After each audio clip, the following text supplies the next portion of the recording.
Man like Mark Sullivan, the warrior self. Stay tuned for the thrilling episode. Woo!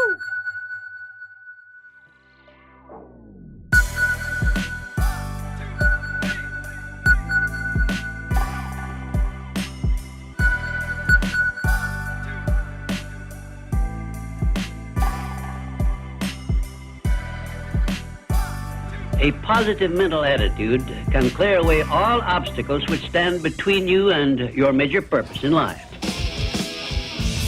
This is the Snowboard Project featuring Mark Sullivan and the Bead. The Snowboard Project.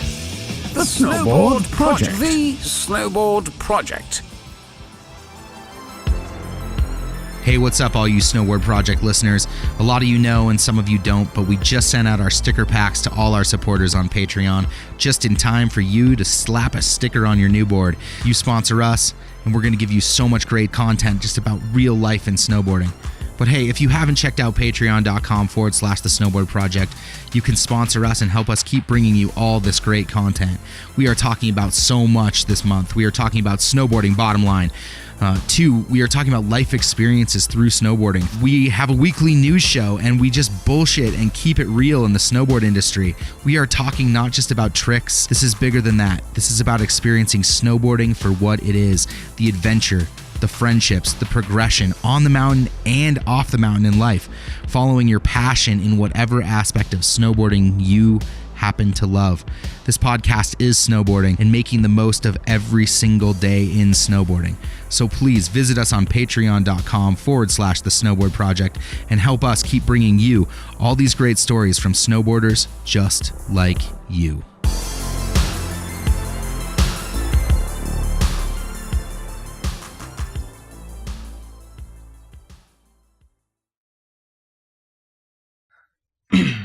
All right, so today I'm joined by the legend Kurt Heine, and by legendary I mean the pro rider, the filmer of Mack Dawg movies, winner of a gold medal in real snow for the X Games, and still shredding though. That's the thing. I see him on Facebook. I follow him on Facebook, and he's like up at hood all the time, still a snowboarder, right? So welcome to the show, Kurt.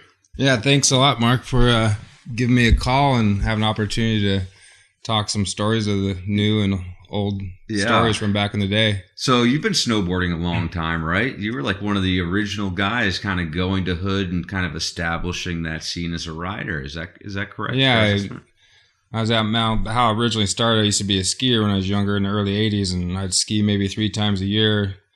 And one time I went skiing at Mount Bachelor, and when I was on the chairlift, I looked down, and I don't know who it was, but they're just floating on top of the powder and just shredding underneath the chair. And I was like, wow, I got to try that. Then I got home. When I got back home, I bought a 84 backhill Burton.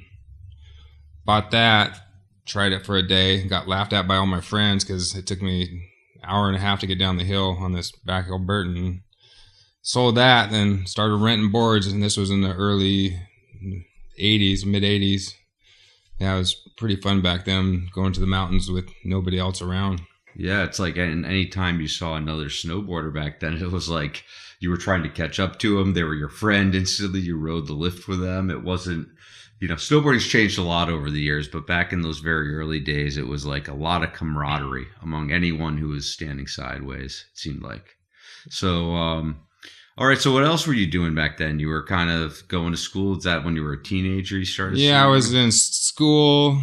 I think I was like around 16 when I started snowboarding. I think it was 85, 84. Yeah. And like I said, I used to ski, but once I picked up the snowboard, I'd go 3 times a week instead of 3 times a year. So picked that up and eventually got sponsored, loved it. And the coolest thing about snowboarding back in the beginning for Mount Hood area is sometimes you go up on the weekends and you would never see another snowboarder on the hill. So if you did see somebody, you'd like watch him, follow him, and try to be his friend, because I didn't know how to snowboard back then. I had the worst style, stink bug, didn't know how to turn, didn't know how to do anything. And so I looked at videos and magazines trying to learn how to snowboard. I had nobody to look up to that was in my local area. Actually, Mike Estes was around back then. I looked up to him. He was better than me when I first started snowboarding. So yeah.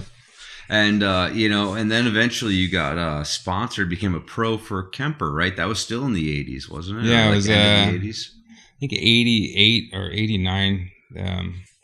I sent him a resume. Actually, I sent Burton a resume first. And I sent him all my original photos to Burton, and I didn't know about seasons and stuff. You have to send them the resume before the season started to get sponsored. I got a decline for a no-go for the Burton sponsorship, so I sent a resume to Kemper. They picked me up right away, and they sent me loads of snowboards and clothes, and I thought that was the coolest thing ever. And to get free snowboards and free clothes and boots and all this stuff, and yeah, that's pretty much how the beginning started for me. Yeah, I mean, I remember seeing, I don't know if it was an ad with you or photos of you, and God, it could have been ISM, could have been an early transfer, but man, you had this crazy mullet. You would look like a Hesher, like you were just like had this image that was like different than everyone else. Were you like a big metalhead back then, or what was that based on? I was the biggest rocker in my high school. I'd wear spandex to school. I'd wear parachute pants. I had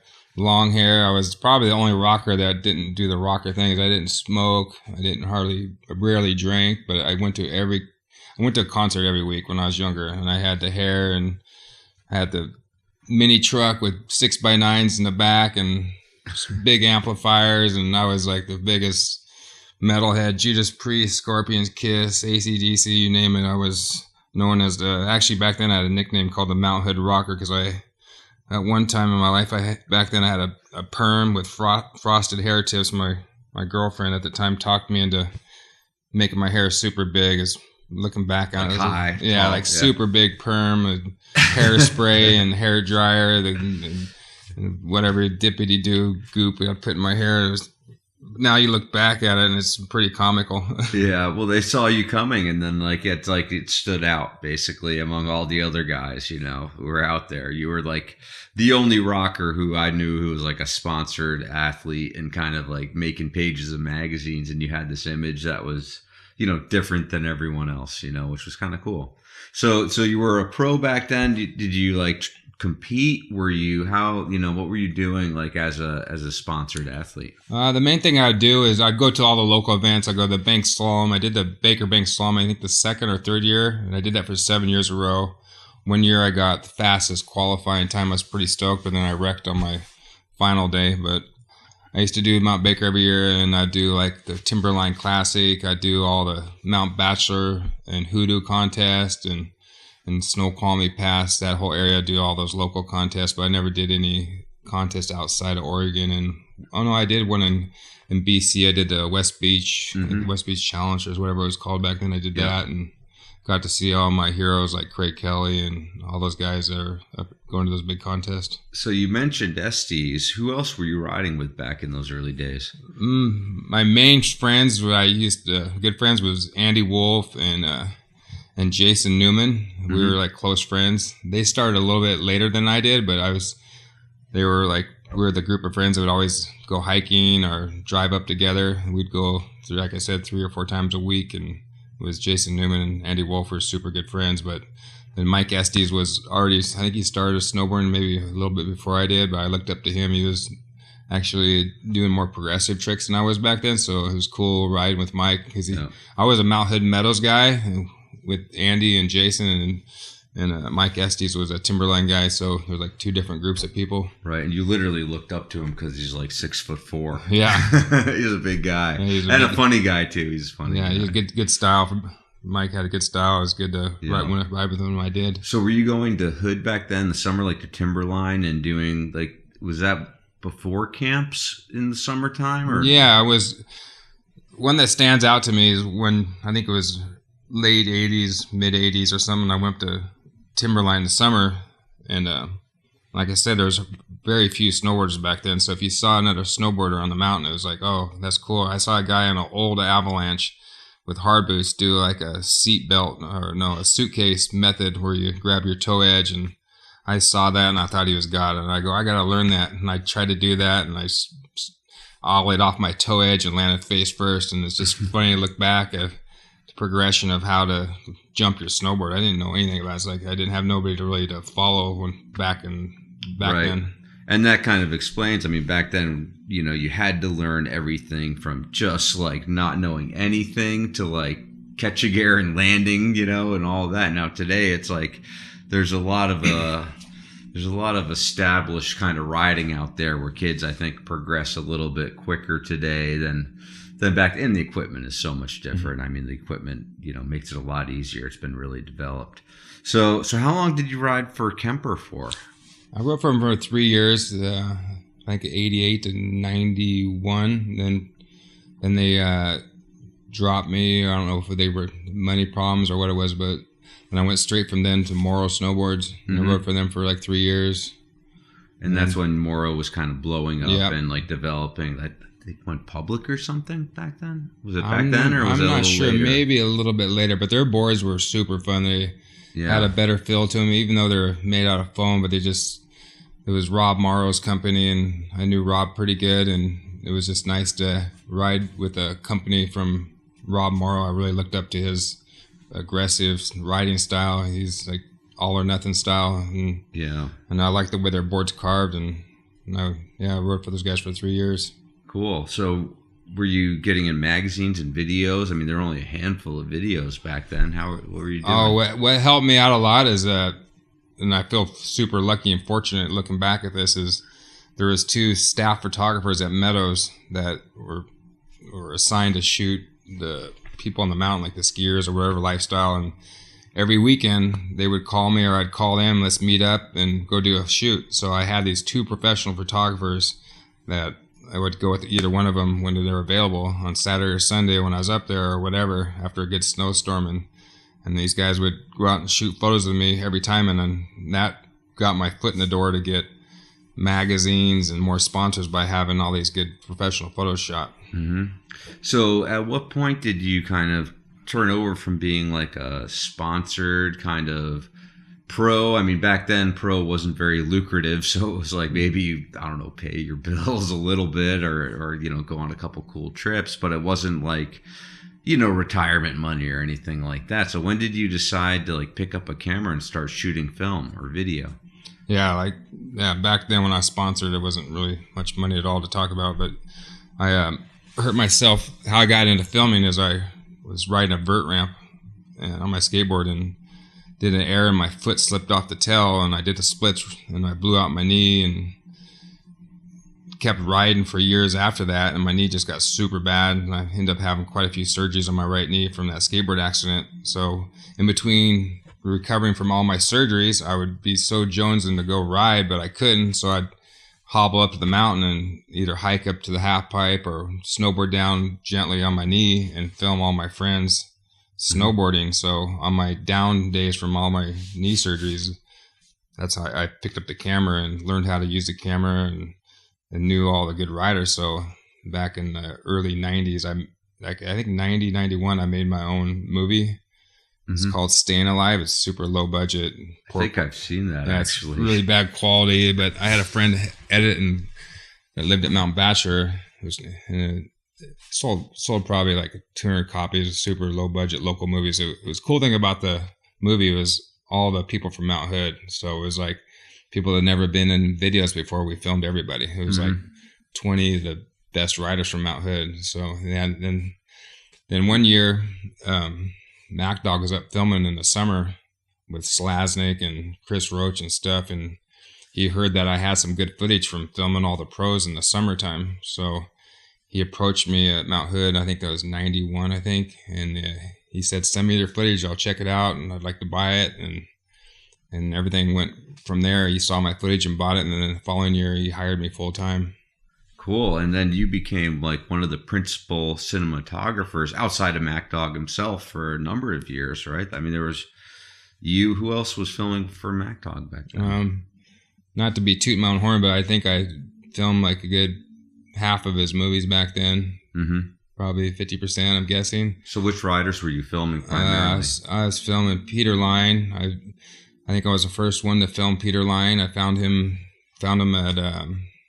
we found each other. In other words, I'm not trying to say I'm the one that made him, but yeah, we met up at Mount Hood during a couple of those half pipe shoots. I filmed and met him there, and met him at some contest, and Yeah, Peter Lyon was one of the new and up-and-comers that we got a good friendship bond. And he had a real interesting personality in the film back then. What was it like hanging out with him back in those early days? I just remembered these like weird kind of interstitial parts in the Mack Dawg movies where he'd say some like, "Oh, I live with squirrels" or something. He was definitely a different character. He was not a typical normal guy. If you didn't know him, you would think he was. If you didn't know him really good, you think, "Wow, he's a super weird guy," but deep down inside, he's a good guy. What I liked more about Peter Lyon was most thing is when it made my job easier because 90% of the time he'd go off a jump, he'd land it. He had landing gear like no other. He would stomp flat landings, and it was super fun to film with him. Okay, so what were the other like the other guys you enjoyed filming with? Dave Lee, Todd Schlosser. I helped get JD Platt, Jeff Pilchat. Yeah, I was at a contest and he was there. Became friends with him and showed Dogger the footage of Jeff Pilchat, and Dogger goes, "Yeah, let's put him on. He's a good guy and good writer, and it's fun working with him." Yeah, it seems like back then there was like a lot more partying going on. Were you like a party guy? Were you partying with these guys, or were you kind of the voice of reason in the crew? Like, come on, everyone up at 6, let's go. We got to do this. I had a pretty strong work ethic back then. I didn't like party. I just wanted to get the best footage and find the biggest and best jumps for everybody. Mm-hmm. Were you building jumps too back then, or were you just finding them kind of? I actually, before my knee got really bad, I was actually building them and I would guinea pig them. I would go, "You guys, look at this jump I built." And they all look at me. This didn't happen all the time, but they look at me like, "That jump is horrible, Kurt. That ain't going to work. You're not going to get to the landing. It's the wrong trajectory." It's like, okay, let me hit it first. I'd hike up and hit this big cheese wedge or quarter pipe we built, and I'd stomp it or I'd wreck or whatever, and they'd sometimes motivate him. For the first couple of years filming, I would hit a lot of the jumps with them, either before or after or during. So it was sort of fun being a writer that's filming other pro riders. It made my job fun. It was more of a good bond. You just can't take an office guy out to the backcountry and say, "Hey, build this jump," if he's never built one, Yeah. So did you start traveling the world at that point? Because I know that like the pros got to travel quite a bit to Europe or Japan or stuff like that. Did they kind of fly you around as well to kind of film all these trips they were doing? Yeah, I pretty much got to go anywhere. It was good. I was always on the go. We need to go to New Zealand. We need to go to Japan. We need to go to Norway. I mean, I got to travel with the best of the best and was always around the top 10 guys in the world and got to travel with them, just like felt like I was endless budget. His travel budget was endless back then. It's like, okay, we need to go somewhere, we go, and I felt like it was a dream job, Yeah. So what was your like favorite trip from those early days, like filming? I think the first 2 Arctic challenges were super good in Norway, with going over there with Terrier and all the select top 20 or 30 riders he'd invite. We'd go to these islands with super small fishing villages and Svalbard, right? Svalbard, Norway. Is that where it was?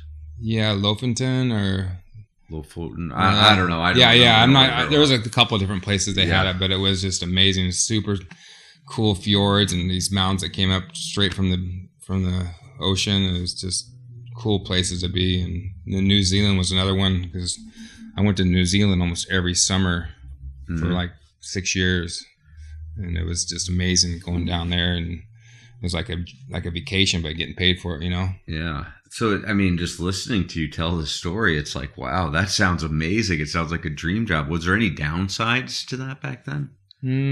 The downside is never being home, and if you had a girlfriend at that time or married, they weren't too happy if you're gone for 3 weeks to a month. You'd have to have a good girlfriend that would stay around during those times. If you're gone all the time, that doesn't make them happy. But other than that, the traveling aspect, looking back at it, is like I got to see the world on somebody else's buck, which is nice, Yeah. And plus, I get to go ride untouched powder often in these places, which are heli trips. I mean, free heli trips. Who's going to complain about that? There's not much to complain about free heli trips, that's for sure. Hey, what's up, Snowboard Project listeners? I know you're probably sitting on the couch or in the car or somewhere with another friend of yours who is also a snowboarder who is sitting there scrolling on his phone, on his Facebook, on his Instagram, and he has no idea what a podcast is. So here's what I want you to do. Here's the challenge. You need to walk over to your friend, grab his phone, scroll down and find that little purple podcast button that he has no idea has never opened, and I want you to press it. And you are going to do him the biggest favor of his life right now. You are going to subscribe him or her to the Snowboard Project. And then you're going to rate us 5 stars, and you're going to throw him his phone back and say, "You're welcome." They get to listen every week to 3 different stories, a couple from, other snowboarders just like them, or maybe an industry person that will give them the great information they want to know about design, or maybe about, marketing themselves, or maybe about just snowboarding and being a competitive snowboarder. And you're also going to get news, and news that's not just past the, next 180 or the 1620. You are going to hear things about the adventure, the friendship, and you are going to hear about the experiences of doing what you love, which is snowboarding. Hit the purple button, subscribe him, rate us, hand the phone back, and say, "You're welcome."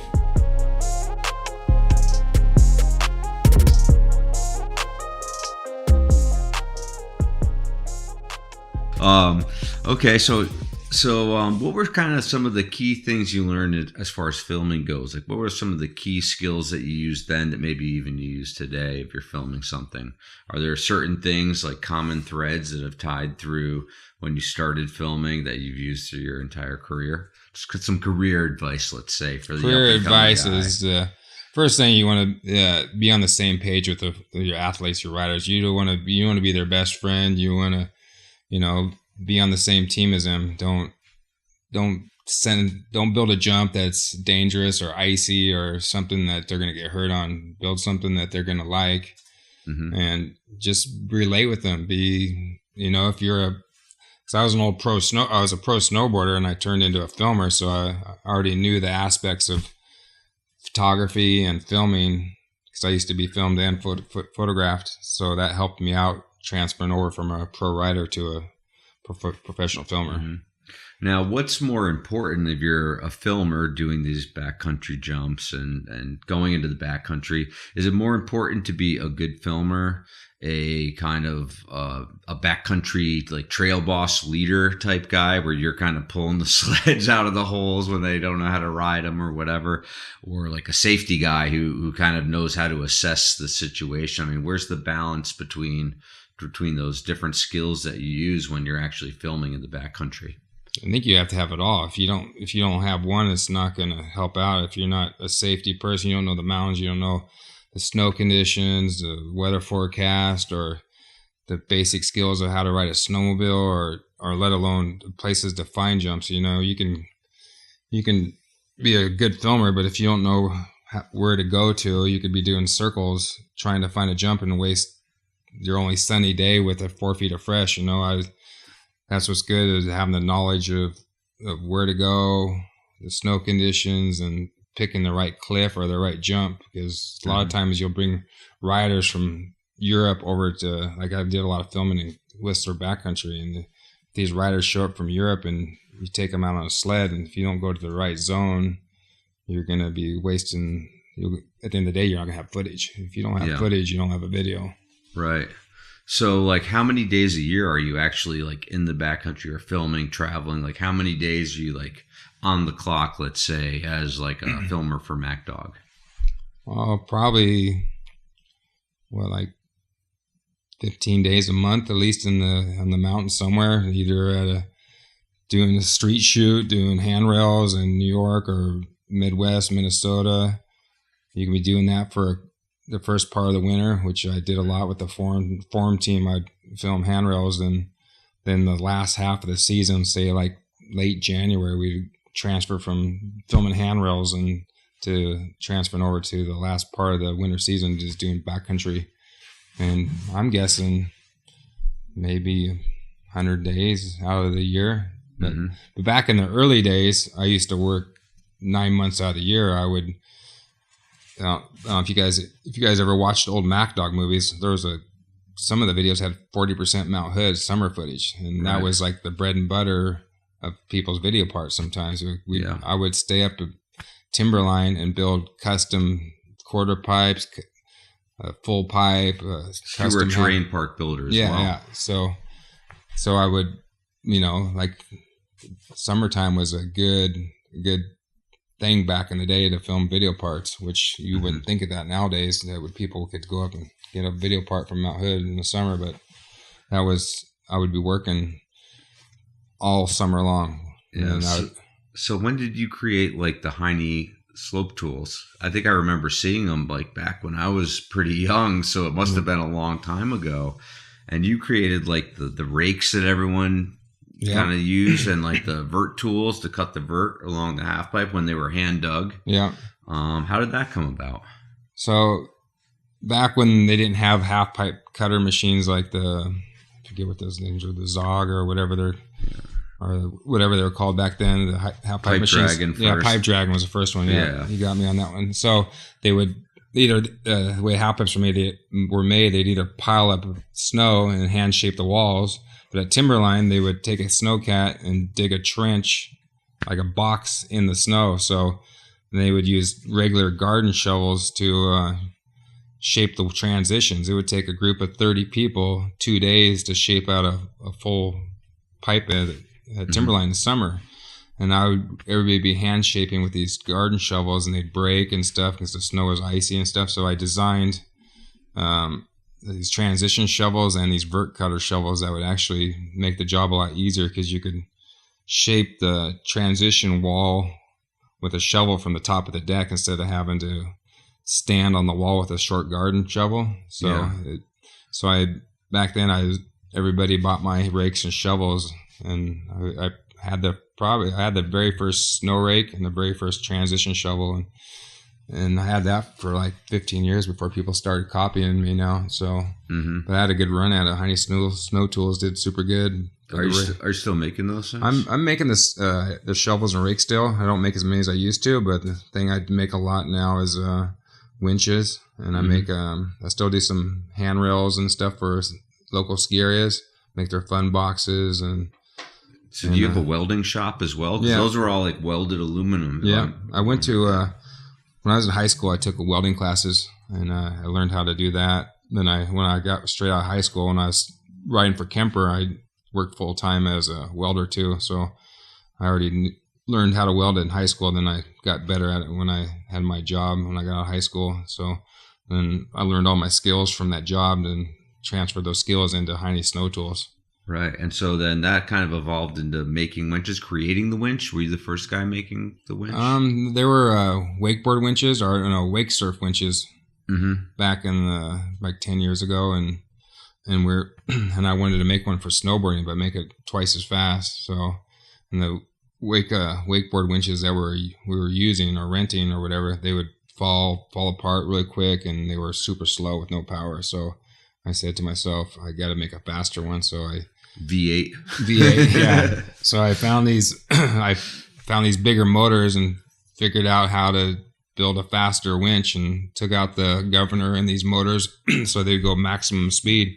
And the winches I make nowadays go like 55 miles an hour, so they'll pull the riders into pretty much anything. We can take this winch to some flat area or Minnesota and build a quarter pipe or a road gap, and you can get up to 55 miles an hour instantly with these winches. Is there a clutch in it so you don't rip the arms out of your sockets? I have there's like a snowmobile clutch on them. Okay. Like it's sort of like a torque converter clutch type thing, and it has a motorcycle throttle on it, so you can ease into the speed, so it's not instant throttle. So Did you have to learn that the hard way? Or it's either... Yeah, the first winch I made is either all or nothing on the throttle, and they pull the rope out of their hands. So I figured that out quite quick. Cool. What's the coolest thing you've ever seen someone do with a winch? It's kind of a side. I've seen Breezy do some gaps from building to building in cities, like 3 stories up. I've seen some of those. Yeah. And it's just cool, just because the coolest thing too I've seen is Jamie O'Brien, the surfer from Hawaii. He's like a pro surfer. He won the pipeline and stuff like that. He's a super good surfer, and he has a Red Bull series called GOB. And he bought a winch for me a couple years ago, and he's filmed a lot of his videos using my winch, and I see that all over his his Instagram. Does he mount it on a boat? Where's the winch sitting when he's being pulled by the winch? No, he mounts it like in lakes in Hawaii or out by the beach, and he does like a whole bunch of jackass type skits with the winch. It's pretty funny. So if you guys ever get a chance to go on YouTube and type in the JOB series Red Bull, and you can see him using the winch on a lot of different things. Mm-hmm. So you were never like kind of a one trick pony, because you're welding, fabricating stuff. You're coming up with new ideas and inventing kind of, new products. But then you're filming the best riders in the world. You're still trying to ride, but you have problems with your knees, so you can't focus on that. What was your favorite thing to do? Favorite thing to do, as in snowboarding, or? Yeah, I mean, just like of all the different projects you've worked on in snowboarding, what's like the favorite aspect? Oh, back when I first started making handrails, it was cool making, like I made a spiral rail for I had my own film company from 2000 to 2005, and it's called Strait Jacket Films. Yeah. And I made a spiral handrail. It did almost a complete 360, but it went downhill. So I built that in my old house, and it was like in 3 or 4 different pieces, and I think it was like 20 feet tall, so I had to bring a welder up on the mountain, a timberline, and put this 3 or 4 pieces together, and the rider would jump on the handrail and go downhill but spiral at the same time, and he had to go back underneath this bridge I built. So it was pretty cool building that. And another rail I made that was cool back then was the roller coaster rail. It was like a double barrel pipe rail. It was 65 feet long, and it was pretty challenging for a lot of the riders. Like Jeff Anderson was hitting it, filming him, and Tom Gillis. And it was cool when I had my own film company. I could do anything I wanted. Like I did the full pipe. I was the first one to build a full pipe that actually worked. And Tom Gillis, the first one to ever do it on a snowboard. Actually, I think it was the first one ever on skis too, because Poor Boys was there, and the skier did it before the snowboarder did. Because when I built the full pipe, I had a ski company go in on the cost of building this full pipe. Oh, like they split the it was like snow stuff with you. Yeah, we built, the skiers helped dig it, and the snowboarders helped dig it, so it was like a joint thing. But the skiers got the full pipe quicker than the snowboarders. It was pretty difficult for the snowboarders to do the full pipe. Yeah, I think there was a lot of compression, if I recall seeing it. Like you just got squashed into your board, basically, going around.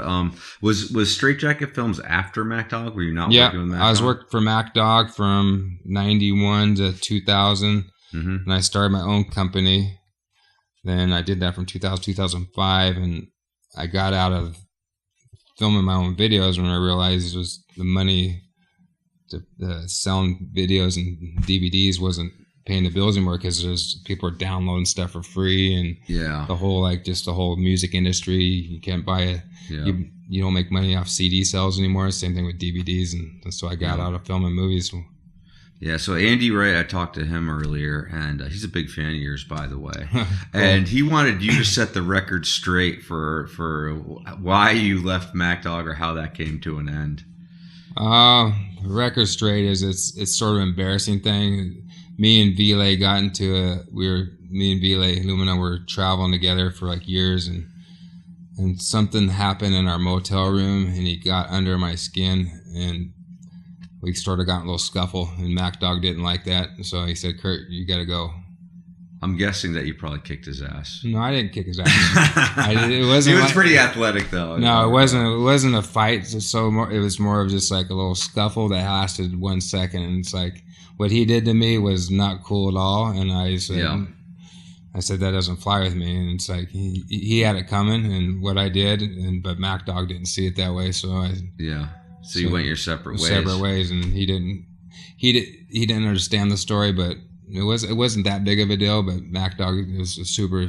Were you cool with Willie after that? Oh yeah, we're friends right after that. It's like it was just when you travel with somebody every day, you're with them 24 hours a day. It's like your brothers. Yeah, almost. it's like almost.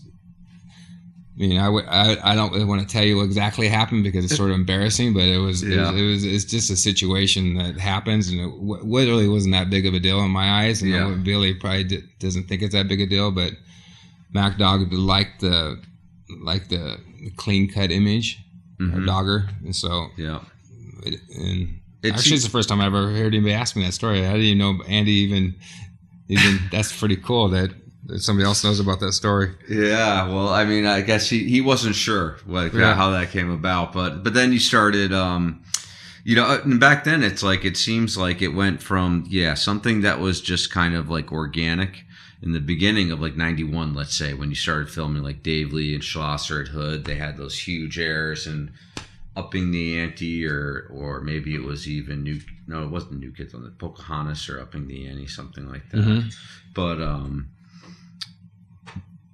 But it was pretty organic back then. And it seems like it got pretty serious by 2000. It was like you really had to take everything very seriously. It seems like that was kind of a transition as far as the athletes go, from like guys partying the night before the contest to like guys working out, stretching, and taking it very seriously. What was it like kind of being the guy who's following around those athletes during that transition?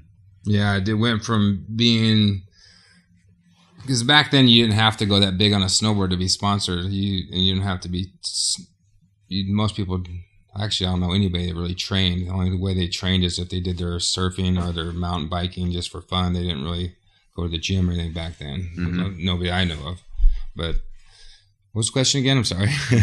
What was it like, just like filming the best riders in the world during this transition from when it was like really kind of just fun, skateboarding, surfing, snowboarding, that was your training, to the time when it was like... Yeah, it seems like the riders got, either they took their job a little bit more serious or they got let go. I probably saw 4 or 5 different generations of groups come and go. Like you see guys that they rode good during their prime between the ages of 18 and 23, and they were landing everything, and then they went downhill quick. If you didn't take care of yourself and practice or take your job seriously, the sponsors aren't going to be there for you. I saw, not to name names, but I saw people that didn't take their amazing dream job seriously, and then they would lose it. It's like if you want to progress and stay in the sport, you take your job a little seriously. Yeah. I mean, sure, it's fun to snowboard and it's fun to film and fun to that, but if you don't, treat it as a job, sometimes it's gonna come back and you're gonna be trying to find a job outside of snowboarding. Right. It's like if your job title is professional athlete, you might want to mirror other professional athletes out there. And what do all professional athletes have in common? Well, they take it very seriously. They train. They try to not be on the sidelines injured for a majority of the time. And I imagine, as people started going bigger and bigger, the injuries started happening with more frequency and they were harder to recover from. What do you see any kind of like secret that like a guy like Terrier or Jamie Lynn or Brian Iguchi, that these guys have that like the other guys didn't have, that allowed them to kind of make a whole career out of snowboarding? Like, how did they approach it differently than guys who were like kind of your flash in the pan here and gone? That's a good question. I think it's mainly they take care of their body, they eat good, they have fun with, they love the snowboarding to begin with. No matter if they have to go out and do a photo shoot or a contest and they don't want to do it, but they still have fun. They make the best of their moment. And I think staying healthy, keeping fit, training, exercising. I mean, like, look at Devin Walsh. How old is he? And he still kills it on a snowboard. He takes care of himself. Sure, he goes out and maybe gets drunk here and there or whatever. Some of those crazy parties they throw. I don't know what happens in Canada. What happens in Canada stays in Canada, right? Yeah, but it's just like Terry still kills it. I was up at the rat race up there, and he just has the best style. And you've seen a lot of people come and go in the last 30 years, and he's still up there getting paid, and he's loving his job. It's like, who else? Like, I can name names, but I don't know. There's some of the people I filmed in the early 90s, in the late 90s. Where are those guys at now? Why aren't they the same as Terrier? Why aren't they the same as... I mean, look at JP Walker. He's still making a living. Yeah. Sure, he's probably not the best new school guy, but he knows how to work and still have fun snowboarding and satisfy his sponsors,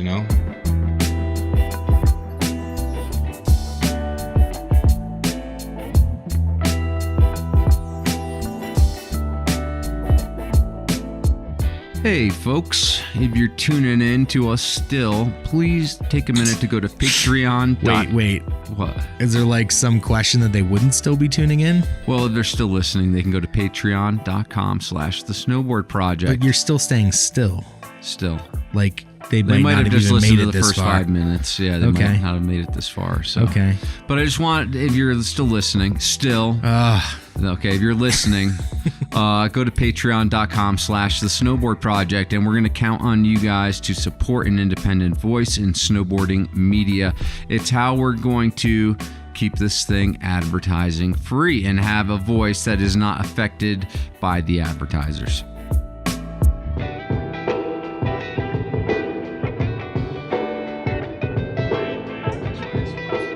So did you ever have like tough conversations with like a guy who was like in the movie, had a good video part or whatever, and then he either lost a sponsor or something happened and he's calling you directly being like, hey, can we go film? And you're kind of like, that's not really, I have to go on a trip with, with the Burton team or some other guys that like I'm getting paid to film. I had one of my, almost exactly what you're trying to ask, but I had a good friend of mine that got sponsored by Forum, and he was a partier and all this stuff. He never showed up to any photo shoots. I go, dude, Forum's paying for you to come here. Forum's going to give you more chance to go further and get paid more. He would never show up to photo shoots. He would never show up, and he lost his job just like that. But I totally lost track of what you're asking. Well, I was just wondering if there were like guys who were like trying. They realized what they had too late, basically. They realized, like in hindsight, after they lost their sponsor, they lost their ability to film with you, that they were like, oh man, I kind of blew it. I need another chance. And it's like, well, maybe there are no second chances. Yeah, right? You got your chance, and that's something that like only one out of like 1,000 kids gets, or 5,000 kids get. So yeah, that's happened quite a few times. There's some riders on the Forum team that they had potential to do so good that they just dropped the ball. It's like, really, you're going to go out and do this, but you're pissing off your sponsors, and they lost their jobs so quick. It's crazy. It's like, I don't know. They look back at it and they wish they would have taken care of themselves back then, instead of going out and getting drunk and going to think they're a hip hop soldier and they wanted to be a rap singer. I mean, not to name names, but it's good times. I mean, there's some good times and bad times, but for the most part, all those days of filming were some of the best memories ever. Did anyone get sent home for bad behavior from one of those trips? I've been on with these younger guys. The team manager would come along because I was sick of babysitting. These younger guys would go to Europe or Finland to go film, and I had a couple of riders that would go out to the bar, and was to film early in the morning. They'd go out to the bar drunk, come home drunk. They would come into my room. Later in my life filming, I had to have my own room because sometimes it's too much. Too much having a younger guy wanting to stay up and party all night in my room. So he'd come sneak in my room. He went in my refrigerator and took all the little shots of whiskey and bottles of wine out of my refrigerator. The next day, the team manager found out and put him on the next flight home from Finland. It was the craziest drama thing ever. It was like, there's quite a few of the riders that I worked with were full on alcoholics. They were like, had an alcohol problem. It was crazy. Okay, well, we're talking about that. I mean, here's like a serious question, and I've asked a bunch of people this, which is like, okay, so you're a top level snowboarder. You get injured, right? That's like part of the game. Are there a lot of guys who are like addicted to like opiates or whatever because they get on pain pills because they're nursing a knee or they're nursing injury, and then they have a hard time getting off? I mean, I think that you're kind of always tempting fate as a professional athlete and dealing with injuries, dealing with like, just addiction, really. I don't think that was a problem back when I was filming. I probably would have known that, but I think it's probably more of a problem nowadays. But back when I was filming, because I quit filming in 2015, and I didn't see any drug problem. It's more of just alcohol. Right. Alcohol was because that's part of the culture. It's like you go on fall tour, and all these kids, you come to their shop, and they're like, they want to show you the best time ever. Yeah. Then the next night, you go to the next shop, and those guys want to show you the best time ever. Is that kind of where it stems from, or is it just kind of party atmosphere? It's just a party atmosphere. They're away from home. They have a travel budget. We can go out and eat anywhere we want. We just give them the receipts. Send you go off track here, man. The cool thing is about when I worked for Forum or whatever, you'd have a endless travel budget. So if we fly somewhere, we can go to the nicest restaurant. Just send the boss your receipt every month, and you get reimbursed for it. So these guys will go out and just get hammered, and we have to film the next morning. It wasn't a good thing to have an endless budget. And yeah. Well, here's a crazy story. You want to hear about spending some money? We went over to Sweden, and there was like 5 guys on the trip doing a handrail session there. I went over there and I came in late to the film session. And I got there and I go, "Where you guys staying?" They're staying at the most expensive motel. It was like $300 or $400 a night per room. We had like 5 rooms. And they said they've already spent like $100,000 in expenses in a month. I was like, "Whoa. Really?" I was like, that is crazy. I don't know how you guys are going to get away with it. The team manager's going to flip out when you send them that bill. And we got away with it. It's like, no wonder those companies went out of business. How can you recoup that money if you're spending $100,000 a month just between 5 riders? It doesn't happen that way anymore, does it? Wow, that's pretty crazy. So, okay, so you do Strait Jacket Films for a while. I remember Tom Gillis kind of had some nice parts there. He was also a good guy. What was that like, starting your own business? First, you're working for Mack Dawg. You just have to film, and then you send the film in. He develops it and processes it, transfers it, or whatever. And then what was it like having to take on all of the responsibility of like a film company, distribution, editing, all of that stuff? What was that transition like? That was a scary transitioning from Mack Dawg to Strait Jacket, because, like you said, when I filmed for Mack Dawg, I just give them the footage every week or every month, and that's the only thing I had to do. I didn't have to edit, didn't have to do anything. So it was nice. But then when I started Strait Jacket Films, my girlfriend at that time helped run the business. So we had to go out and find sponsors every summer. Mm-hmm. In between the seasons. We'd find enough sponsors to pay for the production of the movie. And the production of the movie back then was a lot more than it is now, because it was all film. Right, like 16 millimeter. 16 millimeter film. Yeah. So the film was like $300 for 3 minutes to get it transferred, and the cost of the 3-minute film. Right, like one videotape or one card now costs you what? How much is a good card cost? $20. $20 for a card, and that'll give you how much? Endless amount of footage, right? Yeah. And so it was like for 3 minutes of actually filming tricks, that was $300. $300. Yeah. So how much would you film in a season? Like how many minutes of film? I would film probably 100 rolls, 200 rolls, and the rolls were $35 to $50 a roll. And sometimes I'd film a roll of film.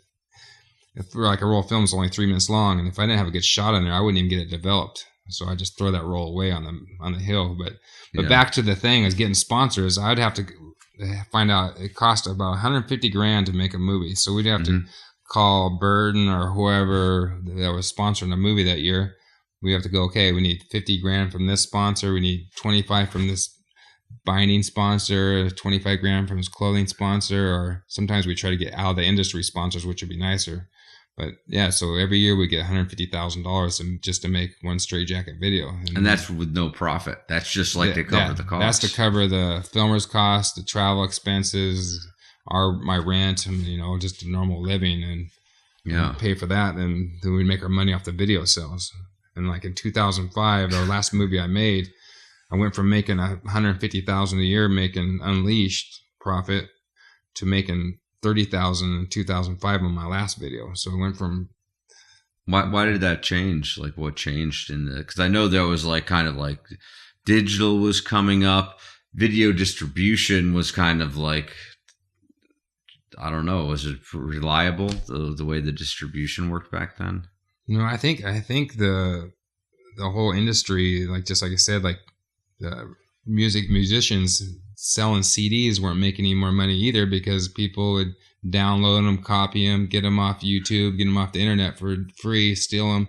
Same thing that happened with making videos. People would steal copy the video, and they wouldn't have to buy it or whatever. Mass piracy. Yeah. So I missed the days of every winter at the beginning of the season, September, going to a premiere, buying the DVD or VHS or whatever, and watching a full length half an hour long video, and then watching Instagram or whatever, Facebook edits or whatever, just to see somebody's 3-minute clip every week or every day. Or I mean, the clips are coming out like 3 a day now, right? Yeah. It's just like crazy, but it doesn't cost anything. And I think maybe, I mean, how do you feel about that? The fact that like it used to be there were a handful of videos, which meant there was like, okay, multiply that by 15 riders a video or something, or however many video parts there are. And so there were really only like, let's say 40 riders getting, video parts or being recognized by the entire industry. And today it's like there are hundreds of guys with 3-minute clips or like putting out clips all the time, and yet nobody gets paid. Is that like a function of it's just been diluted, or what do you see that like, why did that happen? I don't know. I think it's just because like I come back to why I quit making movies for myself. It's just that the footage is free and available to anybody. But yeah, I just think the whole feeling of watching a video part is lost it for me. Like it's like you can get instant gratification when you open your phone and look on somebody's Instagram clip. Like I go on there and watch Marcus Cleveland's edits are just amazing. Like you watch his little gimbal god. Is crazy. It's like you can just watch the stuff they film every day. I'm like, it would be nice. There's still people making really good movies out there, like Absence making super good movies. Yeah, there's a couple other film companies making it, but I miss the days of the 5 big companies making the videos, and everybody owns that DVD, and they just get stoked at the beginning of the year. Okay, so let's roll back to Strait Jacket Films. After that ended, what did you do? You didn't stop filming. No, I went back to. I filmed for a Forum in the late, because Forum, Mack Dawg was part of the owner of Forum back when Forum was going, so.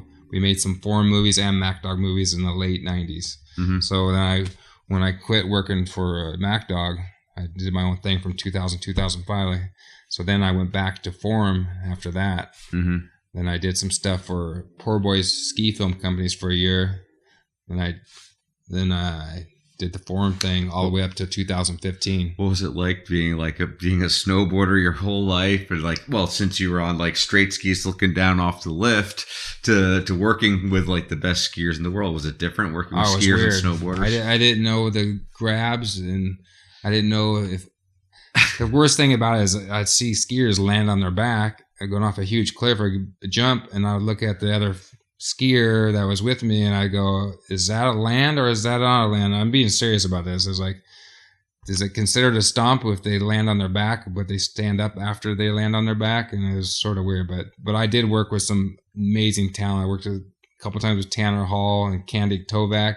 Yeah. And I have mad respect for some of those guys. They can go so much bigger than a lot of snowboarders and land some crazy stuff, and they're super professional. It was totally different. Going from filming snowboarders most of my life to filming skiers was the weirdest transition ever. It was like I didn't know what was good, what was bad, what it was like, It must have not been that great though, because you didn't stick with it. No. I went back to snowboarding, so yeah. I did that for a year. I worked with a good friend from Poor Boys Productions, and we got along good and filmed for his movie for a year, and then I went back to filming Forum all the way up to 2014. Or actually, I don't know when did Forum go out of business. I'm not sure. 12, 13 or something like that. Yeah. Then I did work with John Jackson. Called me and asked me to do his X Games Real Snow Backcountry. And filmed him for a year, and when we had a competition with 5 other teams, but it was like a contest where you get judged on the filming and writing. So luckily we got first place and got a gold medal, and that was really cool to get voted the best video. You ever go get your mail wearing the gold medal from X Games or anything like no, that? The first couple of weeks I showed it off to a couple of friends, but it's pretty cool to have that though. Not too many people can say they have a X Games with gold medal. Yeah, I see it right there. It's in your living room here. That's really cool. You got another award there. What's that? Yeah, I think it's a Trans World Best Movie in 2011. Yeah. What movie was that for? Actually, I'm not sure. It's some Forum movie. Yeah. But yeah, we got voted the best movie that year. Cool. Yeah, it was cool because back then I wouldn't edit. So when I filmed, I think it was Jeremy Pettit edited that movie. Super good at editing. Mm-hmm. So it was both rewarding and awarding. Yeah. That's cool. So then you kind of stopped filming though. Why did you go away from filming? I was sort of getting burned out after Forum went out of business, because I was doing good with Forum. I thought I was going to retire from Forum. I thought I would film for Forum as long as I could. I thought they wouldn't. I didn't see them ever going out of business. Then I think it was, I'm not sure, like 2012, 2013, 14. I'm not sure when they went out of business, but one day we got a phone call. They let the whole team go. All the people in the office, team managers, everybody's gone. And were you on salary? Yeah, I was on salary, so it was nice getting paid year round. So and it was a good job, and it was good job security. And all of a sudden they went out of business, and I went did the real snow thing after that, and milked out the filming for a couple more years, and sort of got burned out on the whole snowboarding thing, traveling, and just wanted to take a break from it. And I ended up getting married 3 years ago, so then I didn't want to be away from my wife all the time, so I decided to take a break from it a couple years. So cool. I'm going to try to get back into it in the next couple of years, see if there's any money out there, or if anybody's looking for anybody out there looking for an old filmer. I know how to film still. Yeah. Well, I think that, there's a lot of aspects to filming. It's not just really the filming. It's also kind of like you got to sell yourself. And that's a whole different aspect of it that doesn't necessarily go with the creativity, the backcountry leadership, and all the other aspects of filming. It's like that's a whole separate thing. It's like just getting the jobs lined up, And I can see that being like one of the most challenging things today. But that said, it's like, with the amount of experience you have, you can't unlearn that, after all these years. It's like, you know how to frame a shot, you know how to get to a location, you know how to ride a snowmobile. Yeah. Right. Yeah. If there's somebody out there that wants to make a team video or has but I just don't think the money's out there like it used to be. So it's sort of if you have a job filming snowboarding, you're doing good, and it's lucky. I think it's like either super good filmer or just be at the right time, right place. Yeah. So let me ask you this about being a filmer: is how much of it is like, how much are you like a coach to the athletes, where you're kind of pushing them to go further, higher, faster, and how much of it is just kind of you're there setting up, doing your thing, making sure you get the shot?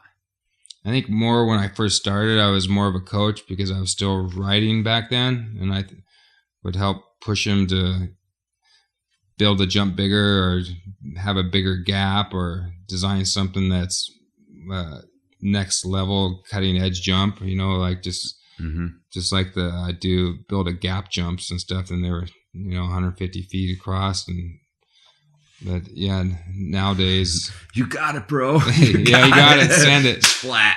But there's one thing is changes the subject here is when I film with Travis Rice, those guys, he'll do things that I would always want to talk him out of it, but I keep my mouth shut. I don't want to put anything negative. It's like when I filmed with Travis a few times when I helped him for his Red Bull Brain Farm movies, is his mindset on doing things is way above me when I was a teenager. Like I was crazy when I was a teenager. I'd hit anything, but the stuff he does is like so next level. When I see him, it's like watching a video game. It's like I filmed him in Alaska a couple of times, and I'd be at the bottom of the valley with his big lens filming him, and he would come down, and it was like in awe. I was like, this guy is just next level. It's just It's like watching the best movie through the lens when I was filming it. It's like it was a treat for me to be able to film with him, and it's just that whole Travis Rice.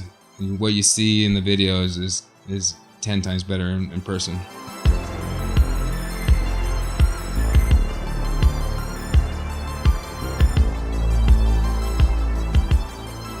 Hey, what's up, guys? This is Beav, sitting here with Sully in a room just talking about snowboarding. If you can believe it, we're just a couple guys with a couple microphones. The idea really was to make a podcast for the people by a couple snowboarders, and that's us. But in turn, we need you to help us out.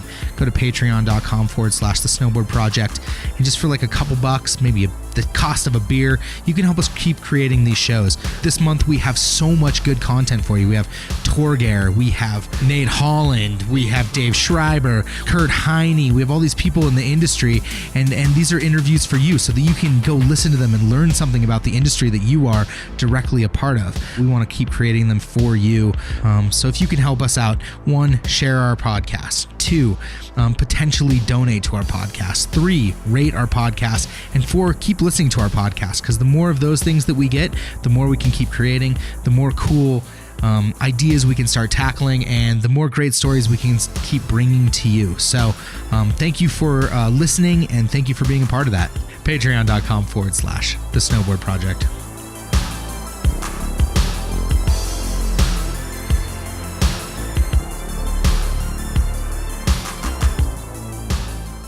Right. Did you ever have like moments of disbelief, or like, I can't believe I can't really believe that I just saw that. I can't believe I filmed that. Yeah, like Travis and John Jackson is like, they're freaks. Like like John will come to, like, we're in Montana one year, and he came down the chute, and he didn't realize how big of the chute had like a dead end in it. It had rocks in the middle of it, and he had to jump from this one part of the snow over all these rocks to the bottom of the chute where there's more snow to transfer. He came down the chute, and he got to a dead end, and he's like, this is way too big for me. And he can't hike back out. It was too steep and too sketchy, and avalanche conditions weren't so safe that day.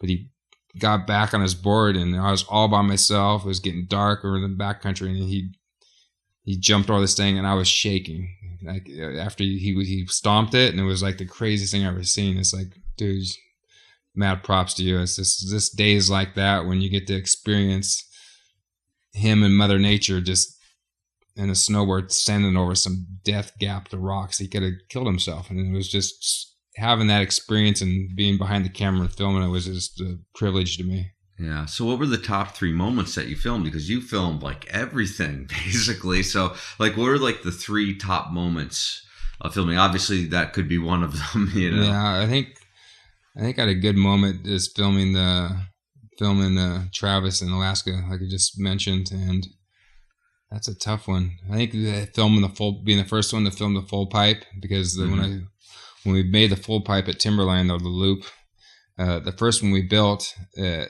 we're digging the center out of the loops for the full pipe, and the thing caved in on my girlfriend at the time, and all this ice came down on her. She was buried in 5 feet of ice, and it broke her back, and it was super bad. It buried her, and we had to dig her out, and she broke her back. I had to take her to the hospital. She got to the hospital. She's all right. And like a week later, as stubborn as I am, I built another one.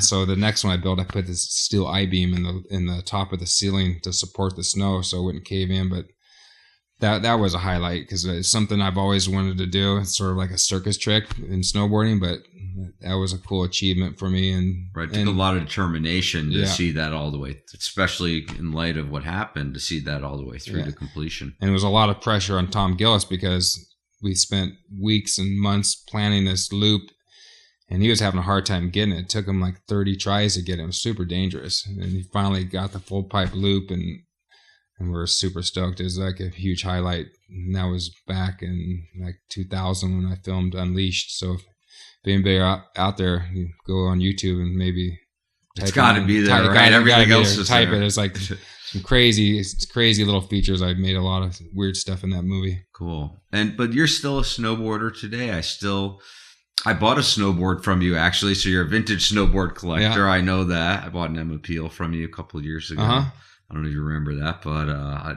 have a Generation 1 Emma Peel. So you collect snowboards. You're still out there on the mountain all the time. You haven't lost your passion for it.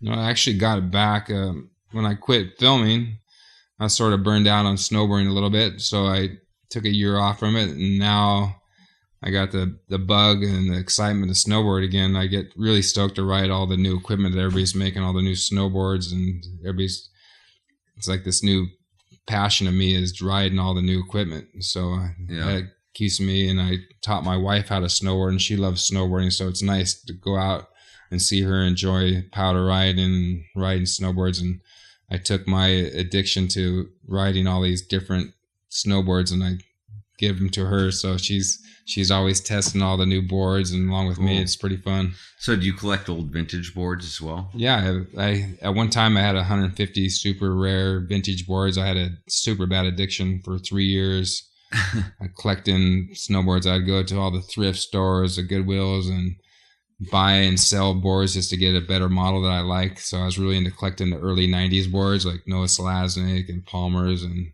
Matt Cummins Lip Tech boards. I really think owning those old boards would bring back cool memories from the old videos and stuff. Yeah. So do you still have those, or have you? I sold quite a few. I had a couple of surgeries a couple years ago, and I had to sell a few of them, but I still got like 15 or 20 of them. Yeah. So what's your favorite? Like top 3 boards? My top 3 boards, hands down, are the Lip Tech Rad Rick Matt Cummins board, and I got one of those, and that's one of my top favorites. And the Palmer Clown series. I have the Baby Pimp, the Disco Pimp, and I forget the other one, the Clown. Yeah, I have I have 3 of those, and I have a 4th one just to show the flag. So it has American flag on the bottom. Yeah, those are my favorites, and I have a couple of my old Kempers. Cool. That's pretty much all I have left. And now you got a new Kemper, right? Now Kemper's being reissued. I saw a video clip the other day of you riding hood like last week or something. Yeah, Kemper went out of business in the mid '90s, and this guy named Jib Hunt bought the rights to the Kemper name, and for this next 2018-19 season, he's reissuing the old graphics on new school shapes. And I saw it on Facebook. He has them, and I called him up. And since I used to be on the team, he sent me one of the first boards off the press, and I've been riding it at Mount Hood all summer. Loving the thing. Cool. And you still do Heine Snow Tools? You still do the winch? Yeah, I'm making winches right now for another guy in Hawaii that's using it for skimboarding and wake surfing and stuff like that. And well, where can people find out about these winches? What's your website for it's that? HeineSnowTools.com. Okay. So yeah, if you want to check out old pictures of my handrails and my winch designs, you can just go there and check out some of the stuff I made. It's pretty cool. It shows a lot of different things on there. Okay, so with all this hindsight, and kids want to kind of follow in your footsteps, be a filmer of pro riders, what kind of piece of advice do you have for kids who want to kind of do what you did, as far as like, filming the best riders in the world? Because you certainly did that. Yeah, I think this is have the passion for filming and the sport that is like, if you want to film skateboarding or snowboarding or whatever you want to do, have the passion for it and go find a friend that's super good at the sport or loves doing it. Go out and follow cam them, go out and film them on everything, submit the footage to one of their potential sponsors, or put YouTube videos out there. Like, only way you're going to get good at filming is just go out and film everything. I mean, go to a contest, film some pro riders competing or whatever. That's how I got into filming. Just show up at an event and film everybody. And you got hurt, and then you picked up a camera. So be a pro rider. That doesn't work out. You're going to be hurt because it didn't work out. Yeah. And so pick up a camera and film your friends. Yeah, I think what got me into getting recognized as being a good filmer is doing a lot of follow cams. And I did that. That was my main thing back when I filmed is try to follow cam as much as I can. Not every shot's a follow camable shot. Sometimes you have to do a tripod shots. But just want to say, change the subject, is a gimbal god. I don't know his name, but his footage is next level. It's like when I watch his Instagram stuff, I've always dreamt of front follow. Sorry, it's not a follow. It's filming from lead follow. Yeah, not lead follow. Filming from in front. Yeah. So his stuff of being in front, going off jumps is next level. And so if anybody has Instagram, go search his Gimbal God and watch his edits. They're next level. Big props to him. Yeah. So what are you going to be doing like 10 years from now? You still going to be riding? Still involved with I hope so. Eventually I have to get my knee replaced because my knee's bone on bone right now, my back leg. So, but I'm putting that off. So, but I'm going to snowboard until I can't do anymore and enjoy it. Cool. Well, thank you very much, Kurt Heine. This has been great talking to you, and I learned a lot just sitting here and hearing your stories of the glory days of snowboarding and the apex of filmmaking and snowboarding, really. Yeah, thanks a lot, Mark. I appreciate you doing this. I can't wait to hear all the other interviews you have with all the new and old people out there. It's going to be good podcast series. I'm super excited to hear everybody else's.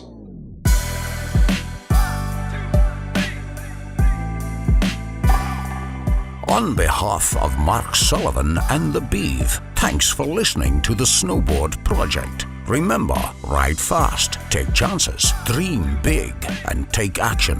And for God's sake, don't be a... Don't forget to support advertising-free snowboarding media at patreon.com. The Snowboard Project. The Snowboard Project. The Snowboard Project.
Man like Mark Sullivan, worry yourself. Stay tuned for the thrilling episode.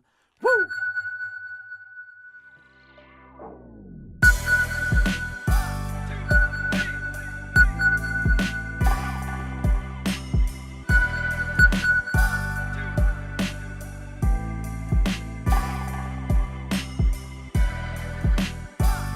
A positive mental attitude can clear away all obstacles which stand between you and your major purpose in life. This is the Snowboard Project featuring Mark Sullivan and the Bead. The Snowboard Project. The Snowboard Project. The Snowboard Project. Welcome back to the Snowboard Project. I'm Mark Sullivan. And I am the Beeve, and we are coming at you live from the Snowboard Project studios at the Hot Water Inn in Ketchum, Idaho. I knew you were going to do that. Come on, you say this every Okay, time. okay, We let's may as go. well. We may as well. Yeah, in okay. Sun Valley, Idaho, out here. Yep. And it snowed this week. It did, and I think we got about 10 inches. Whoa there. Whoa there. Fake news. Okay, that Fake brings news. up a good point, That though, brings, right? I think that's a great point. Yeah, Yes, we were yeah. going to talk about this. Yeah. What was it? It was like number 41, snow totals. Oh, snow total. So Yeah. it's like the fishtail Right. of snowfalls Right. that resorts seem to perpetuate Yes. across the interweb Yep. machine. Yep. Right. And so it's basically like, okay, we actually got about, 3 to 4 inches? Yeah, we got 3 to 4 inches. And then you called me up and you're like, dude, I heard we got like 6 inches. And I'm like, oh, no, that was 10 inches. No, I called you up and I said, I think there's 4 or 5 inches. And you said, no, that's 11 inches. Right. On the internet. Yeah. If you read it on the internet, it says 11, but really it's 4 to 5. Right. But you can do the math. It's kind of like that, dividing every guy's conquest by 3. Right. You can basically do that for like a ski hill It's as like, well. It's like converting like inches to, or like Fahrenheit to Celsius, like double it and add 30.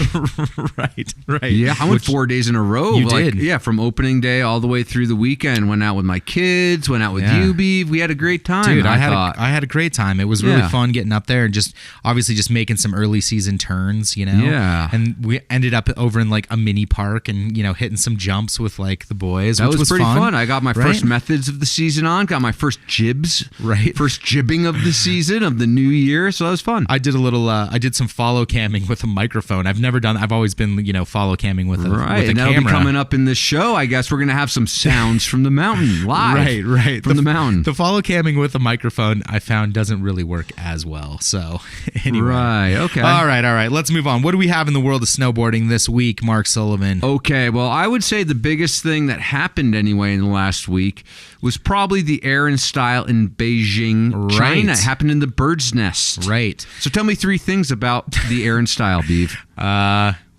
Okay, I will admit I tried to do some real deep dive research on this. Right. How And deep did you dive? Pretty shallow pool, Yeah, wasn't it? there's a pretty shallow pool. So I'm going to go. One interesting thing is Okay. full media blackout.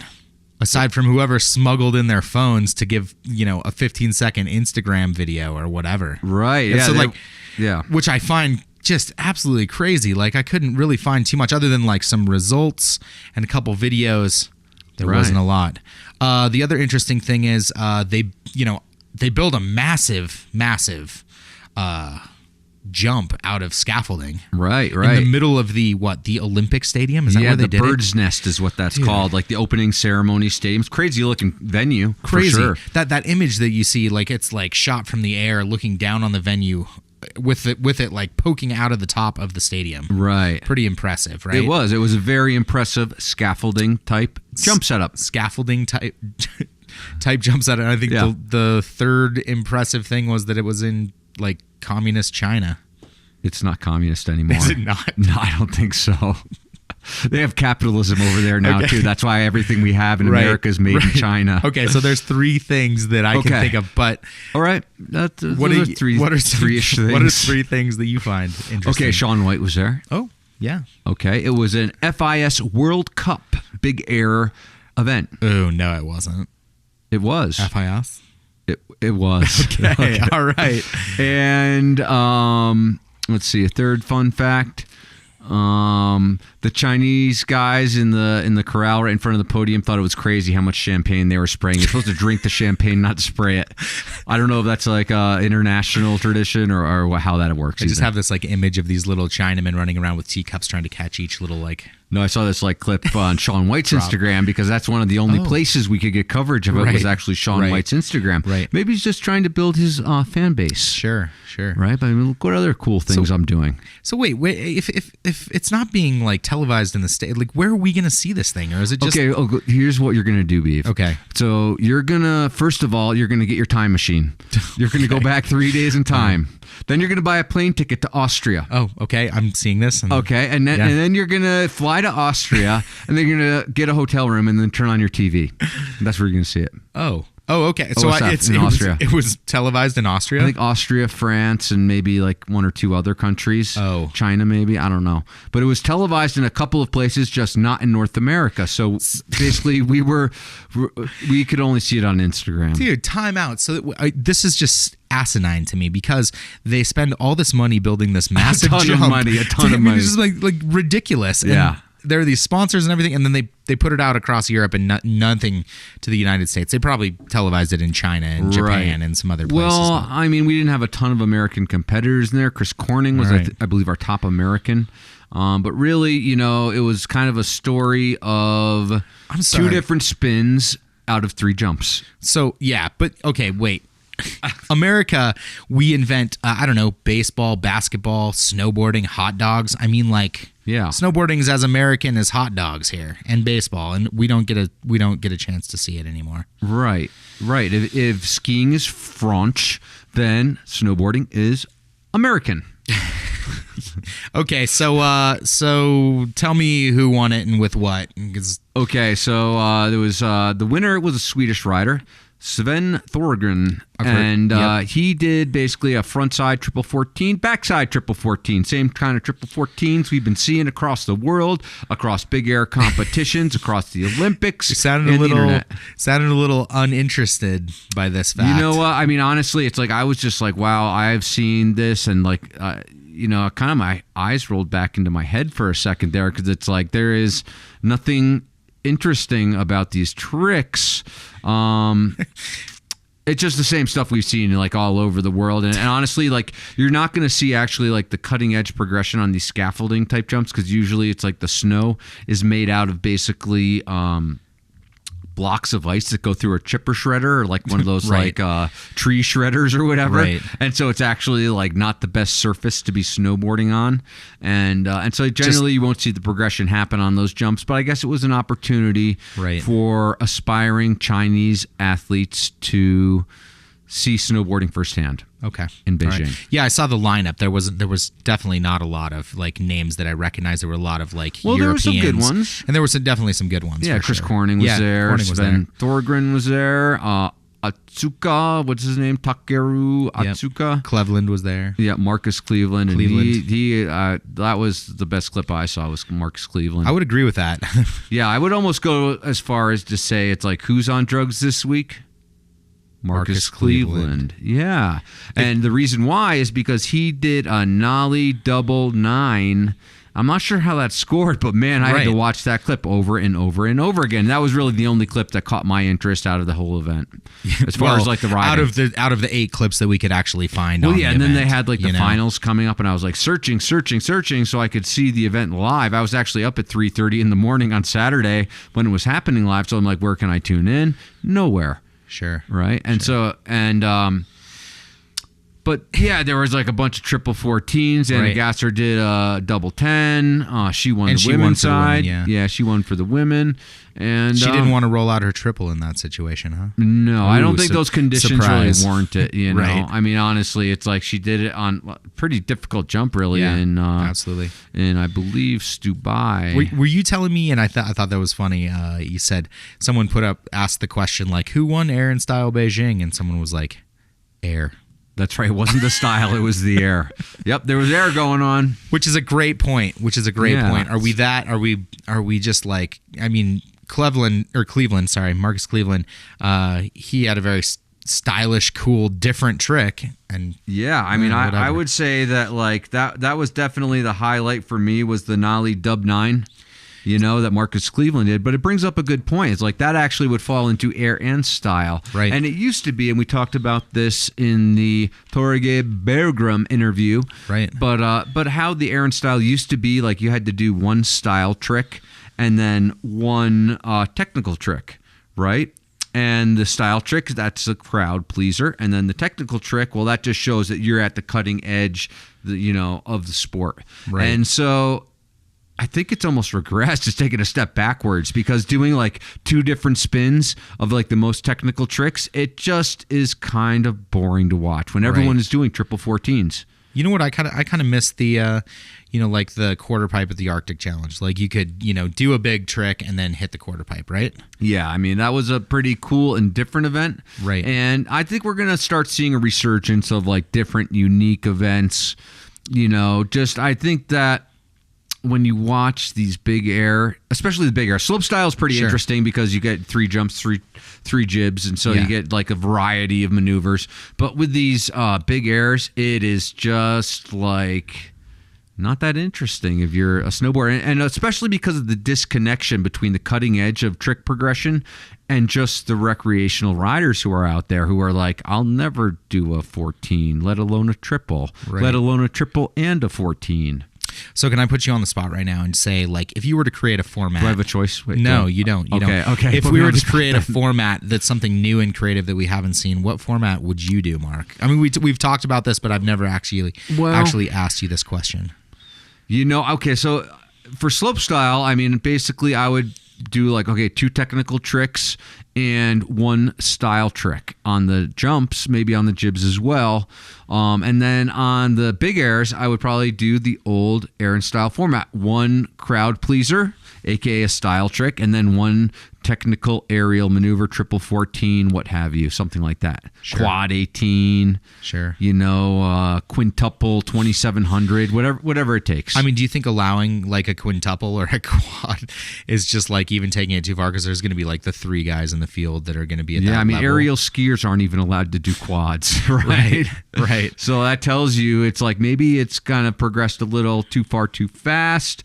But, I guess that's kind of the name of the game is always to up the ante. And what's the easiest way to up the ante? It's like add a flip, add a 180, add a 360, whatever. Right. So, but I would like to see more crowd-pleasing tricks. And by crowd-pleasing, I mean just the tricks that are stylish. Grab, tweaked out, slower rotating, that kind of thing. Or rewind or shuffle. Or there was a trick last year where Stale landed in a wheelie, or a manual. Yeah. And the landing of a big air jump. I think those tricks are the ones that I want to see. And those are the ones that are going to capture my attention long term. So there you go. How about you? Do you have any new formats I haven't thought of? I think I want to see one where, like there's no transition higher than like 15 feet and there's no jump that's bigger than like 60 and you can't spin more than like a 7. And you really have to just kind of have to add style. Yeah. Yeah. You could almost like manufacture it into the course itself. I don't even want to see a double cork. I just want to see it just. I actually wonder how many like riders out there are genuinely like personally stoked on like double, triple corks, quad corks. To me, it seems like, even just watching the edits this week. There were a ton. Yeah. And there were a ton. And I think nobody was sitting there in the park. I mean, there were, I take that back. But the vast majority were just like, it was all about having fun and trying to add these cool little elements of style and individuality to what shot they were doing. Like, it was just, like, I didn't see a whole lot of it. And it was just so much fun to watch because you can relate with that guy that's just going up that quarter pipe and doing an 8-foot method and, coming in and maybe he's, slashing the lip or doing a blunt slide across the transition on the other side. And it's like, that's snowboarding to me. And so maybe we should just jump right into talking about all the edits that have come out this week. Okay. Let's do that. What was your favorite of the week, Beav? What was your favorite new video that was released in the past week? God. There were a lot. This is a tough one because,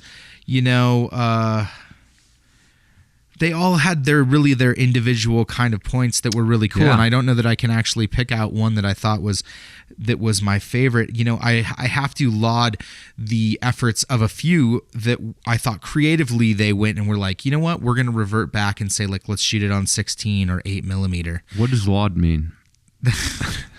Like applaud, maybe. I think it's like laud the magna cum laude. Yeah, no. To just like laud the achievement, or like say like, you know, celebrate the achievement. Yeah, let's celebrate the fact that like some edits did some different things this week, and I think, you know, the summer edit that Ferguson, Danny Davis, Red Gerard, Nick Baden, Gabe Ferguson kind of just like did a summer edit from Hood, and it was all shot on 16. Filmer named Tyler Orton was like, I'm going to shoot it all on 16. And I thought I hadn't, you know, really seen a lot of films that were just like, we'll shoot it all on 16, mostly because... What makes a 16 stand apart from like a, you know, like a red camera or something? What makes it seem different? Well, I think, you know, when you look at 16mm film versus something that's as crisp as like red, you can totally see the difference when you stack them up against each other. There's something about... Is it good or bad? It's good. There's something about the richness of film being shot at 24 frames per second, or maybe you decide to shoot it at 32 a little slower, or 18, and you make things really quick, you know, and I think that is really cool to see. And I saw that even in Void, which was really cool. That was a cool movie. You know, they had a lot of 8mm shots in between everything, and not that we didn't see this in any other edits, but I thought this week particularly I saw that a lot more, and so I like that a lot. If you haven't looked at that film, that's the Alec Ostreng short film. That's a good one, and it was a good one because it really showed a lot of the, I guess, all the sides of snowboarding, right? Right. I think there was jibbing, there was jumping, there was powder, there was hard pack. Right. Everything. Right. There was one section that I didn't quite connect with because even it was like big mountain riding, but there was no like sound effects, and it felt really awkward to me. Like when they take off or land, there was not even like a hooting and hollering. Yeah, none of that. So that was the one thing I was like, come on, guys. Okay. You have such a good film going. But everything else in that I thought was pretty sick. That might be a little too harsh from like as a film. Yeah. Maybe, but we are. I'll tell you what, after our critics, talk, right? after our talk with Stan, I've been really tuning into the music. Right. And so music-wise, I guess I would say that the one that I really liked was Coco Bongo. Oh, Coco Bongo. Are we talking music about Coco Bongo? Yeah, I like that. Phil Jackson, Frank April's new edit. Yeah. I had a note about the music, which I thought was interesting. Smashing Pumpkins. I was like, did they come out of the gate with Smashing Pumpkins? They did, right? And I was like, that connects with me. That connects with my college years. Right. They had the Smashing Pumpkins. They had the Cure in there. Yeah. I think even another one, maybe even Void had like almost Smashing Pumpkins-esque. And it made me question, like, are we going back to a grunge rock phase? Ooh, maybe. I wouldn't be the guy to ask that. I don't actually listen to music now. I just mostly listen to podcasts. Right. So a little bit of music nerd, when I you're ride. a pod nerd. But anyways, Coco Bongo, thoughts on that film? Okay, I thought it was awesome. Me too. Actually, I love the variety of features that they hit. Like it's like they're jibbing. It's mostly jibbing. There's a couple errors here and there, but like the way the features that they picked and the approach to it, it wasn't just like handrails. Right. It was like street signs and rooftops and the shot of the street sign where they grinded down the lights on the street sign. How sick was that, dude? I was like blown away. Yeah. That was pretty rad. I like that movie. I like that movie. I thought the cinematography was really cool in it too. Yeah. It wasn't like, let's just say like Blender had a lot of like follow cam stuff and traditional street shooting shots, right? Yeah, that's what I thought. And I thought this one was really cool in the way that they laid it out and they presented it. Just in like they'd have like lock off shots of something happening through the frame, and then the next minute they'd have like this like montage of like still photos of like the lifestyle of, and then you go back into riding and there might be a follow camera, there might be like another creative shot, and I thought the way that they presented it was actually pretty compelling. I thought it was like my favorite jib movie so far this year. I would agree with that too. Yeah. And maybe but that's me. I'm old though, right? What do I know? Me too. Stan loves Blender, That's cool though, because it's like the cutting edge of tricks, and honestly I don't appreciate that cutting edge of tricks like Stan does. Sure. There you go. My favorite video actually of the week was Torsten Horgmo's Untitled Shredbots movie. Yeah. That was probably my favorite because to me it was like a lot of drone footage in there, Sure. but it was like done well. It was like, and they had like animation throughout, like little CGI, which is a little strange. It was crazy actually, like all the little water droplets that would fly off somebody like in the middle of something. It was impressive and executed really well for sure. And not that we haven't seen drones being used in snowboarding, we most certainly have. Yeah. And I started seeing it in some other, dare I say, ski films. What they have these like literally like a drone operator that is so technical at flying those things. He can fly so close and so fast and wrap around them. And I thought the perspectives, this week in snowboard videos was kind of game changer to me because I saw so many different perspectives in terms of filming goes. And that one, the drone footage was crazy in that, Yeah, the drone footage did it. And also there were some awesome, amazing tricks, some of this new rewind, some of the new combo tricks, I would say, right? And Torstein, just awesome video.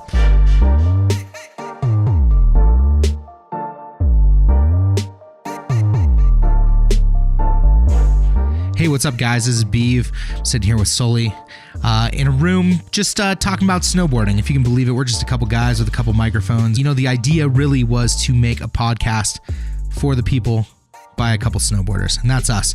But in turn, we need you to help us out. Go to patreon.com/the Snowboard Project, and just for like a couple bucks, maybe the cost of a beer, you can help us keep creating these shows. This month, we have so much good content for you. We have Torgeir, we have Nate Holland, we have Dave Schreiber, Kurt Heine. We have all these people in the industry, and these are interviews for you so that you can go listen to them and learn something about the industry that you are directly a part of. We want to keep creating them for you. So if you can help us out, 1, share our podcast. 2, potentially donate to our podcast. 3, rate our podcast. And 4, keep listening to our podcast, because the more of those things that we get, the more we can keep creating, the more cool ideas we can start tackling, and the more great stories we can keep bringing to you. So thank you for listening, and thank you for being a part of that. Patreon.com/the Snowboard Project.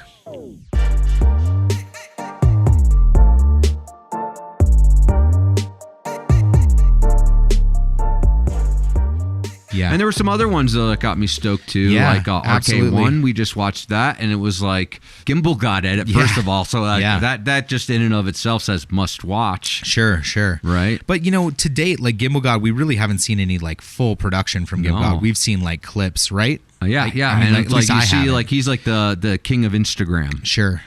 Right. So RK1 Family Vacation came out, dropped, which was cool. Did Torgeir had mentioned this to you, right? Just his crew of people that they'd been filming and so with. that was kind of a video they filmed at Locks. And the cool thing to me about that was just like it was all done like inbounds at the resort, inbounds through the park, but it was just stuff that was like, wow, that was rad, I could do that. Or like, and now granted, I'm not going to do the same tricks they're doing, but it's like I could like go and hit all those hits. Right. I could attempt jibbing on all those jibs. I could like, it connected with me as a snowboarder more than, I don't know, a lot of different videos. It was like, okay, this is like my reality a little bit more so than like some other videos. I think it just kind of like gave the vibe of like, hey, we're going up to our home resort and we're going to shred it in the way that we know how. There were like some like 180 into the tree, like switch 180 out, or like into the trees and then the switch 180 out back onto the run. And it was just like, hey, I do that all the time. I know, and they call it family vacation, which is like, these guys are all professionals. This is like their jobs, but yet it's like their vacation too. And so I think that's what that highlighted to me is like, this is what they do for fun. This is what they do for work. And I think they've struck a nice balance between work and play. Right. And to talk about like kind of some of the techniques that you see kind of like filmmaking kind of like going back to, I believe, and correct me if I'm wrong, but I think there was some like actual traditional like videotape being shot in that, like taking it even further back to like Super 8, like 90s, like they all of a sudden, you'd be in it like at a 4K, Gimbal God shot, and all of a sudden you'd have the shot from behind him that was an 8mm 1990s like Panasonic, something. Right. And I thought, well, that's new. That's somewhere in between the 16 and the. I'm waiting for someone to make an iPhone movie. Matroni. It's already happened. It's already happened. Who made that? Dude, like Gesme put out a whole like iPhone edit. It was like 3 years of his. I mean, I think it was Tommy Gesme. One of those, or no, one of those Midwest crews, and we talked about this a little while ago.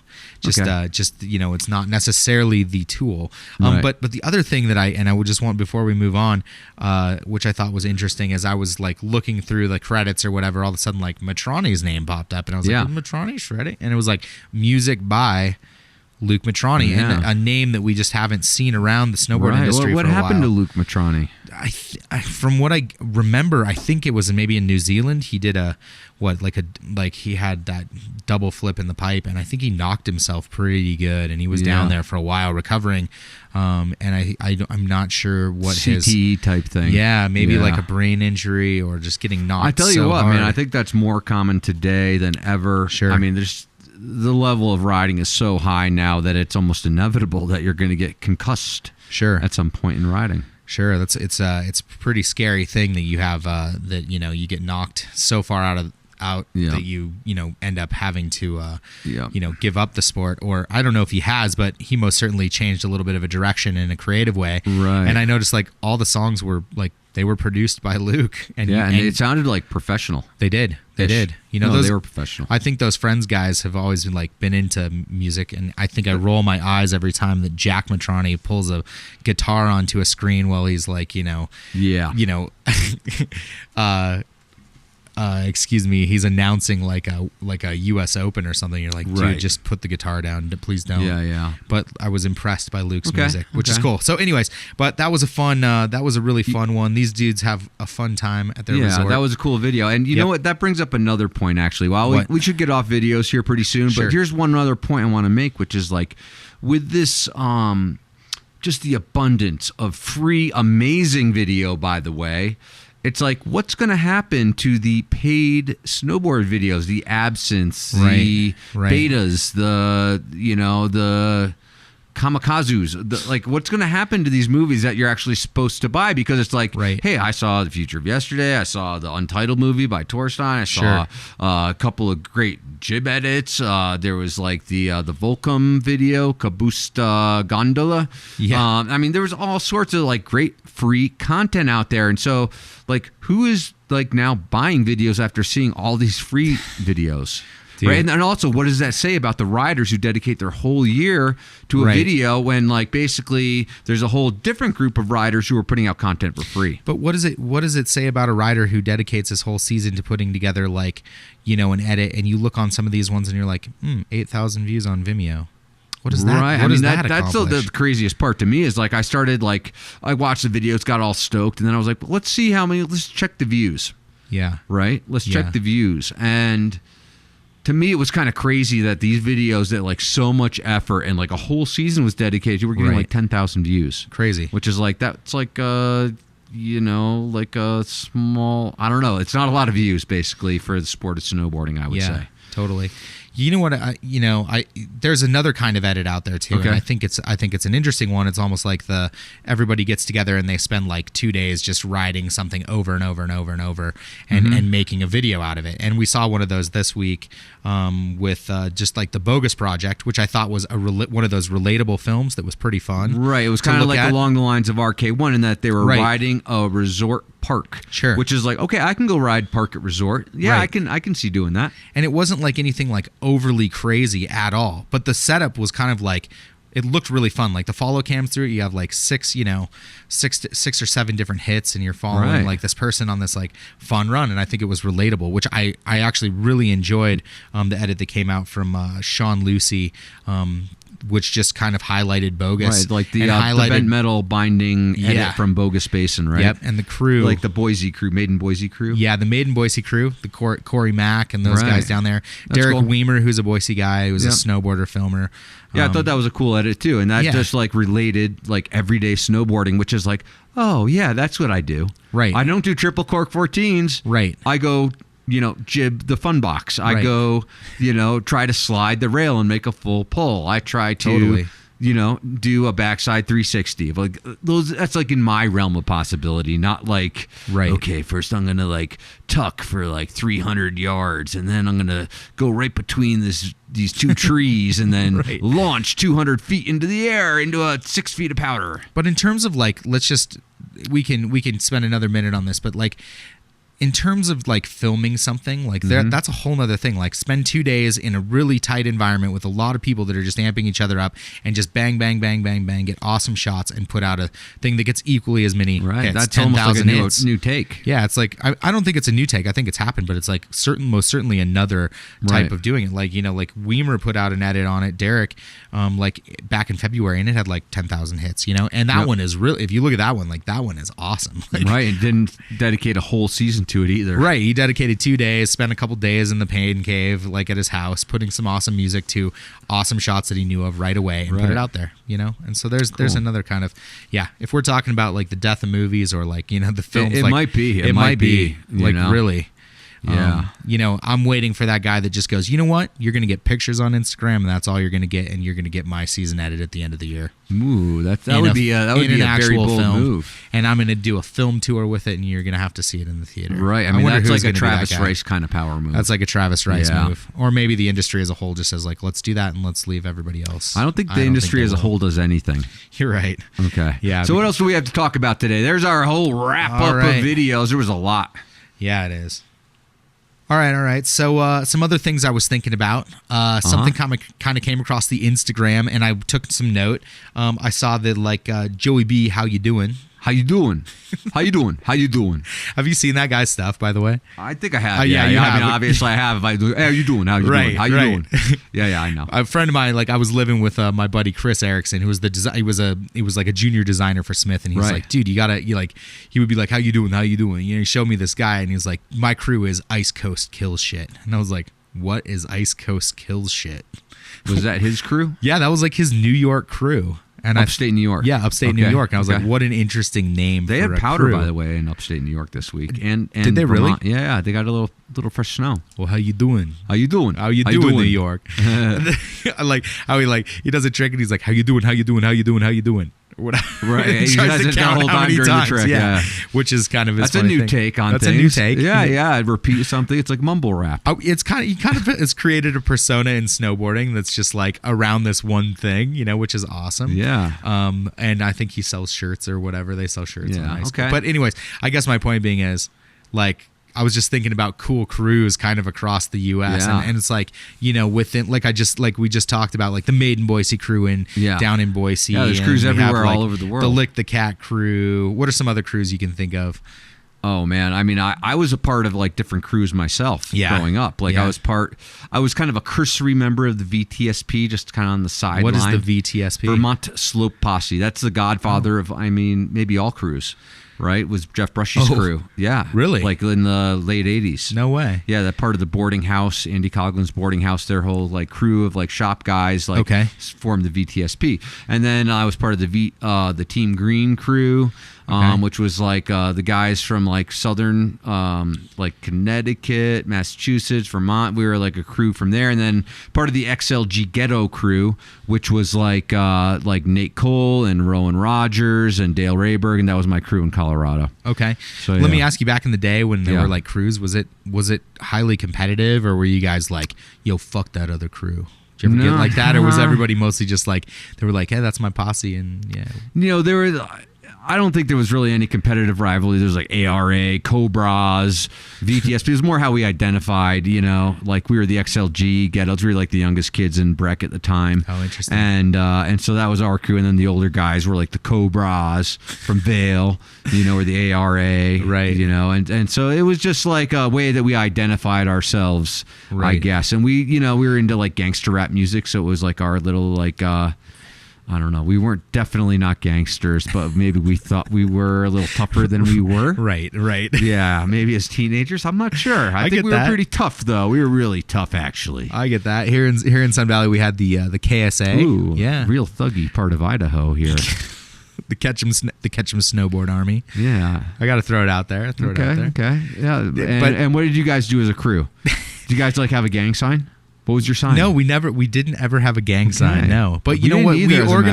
We organized and kind of like as a crew, we were able to come together and like, hey, we were able to like mobilize and come up with like cool events where everybody was like on board with it. Right. If you were part of the KSA, you got that tap on the shoulder. If you got that sticker or that, the patch or like the hoodie, the black hoodie with a number, like you were part of something. And I thought that was cool, and I think maybe that is the joy of having a crew. Right. So maybe like email us or tag us with your crew, and so we'll shout out your crew next week. Ooh, why don't we do a crew shout out? So if you have a crew, tag the Snowboard Project on Instagram or on Facebook, and we will try to shout you out. I like that idea. Yeah. Let's shout out some crews. Yeah, and be sure to put where you're from. So where your crew. Right. Yeah. Right. If you're from, Ottawa. Or Oman. Yeah, there might be a crew that, I've been checking. We have listeners now all over the world, Beav. I've been checking our little statistics. Oman, UAE. Get out of here. Oh, yeah, dude. We have Lithuania, Brazil, Colombia, the home of cocaine. Wow. Yeah, we have listeners in Colombia, the country. Interesting. All over, strange places too, where you wouldn't think snowboarders would live and breed, but they do. All right. Yeah. Hey, so this week I went up and we figured I'd do something. We'd do something a little different. You were there. Yeah. We kind of came up with this idea. Part of our riding on the mountain. Yeah. How do we make this even more interesting than it already is on this one trail? Right. So I'm going to play a little game right now. Okay. And it's a play-along game, and we're going to test this out. Maybe it'll fall flat on its face. Give listeners at home a couple of seconds. Exactly. So what this is we're going to play a little sounds from the field trivia. Ooh. And what I mean by sounds from the field is sounds from the actual ski hill. Okay. All right. So are you ready for this, Mark? Because I recorded some sounds, and hopefully I'm going to stump you with these sounds. Okay. All right. Are you ready? Okay. First sound. Here we go.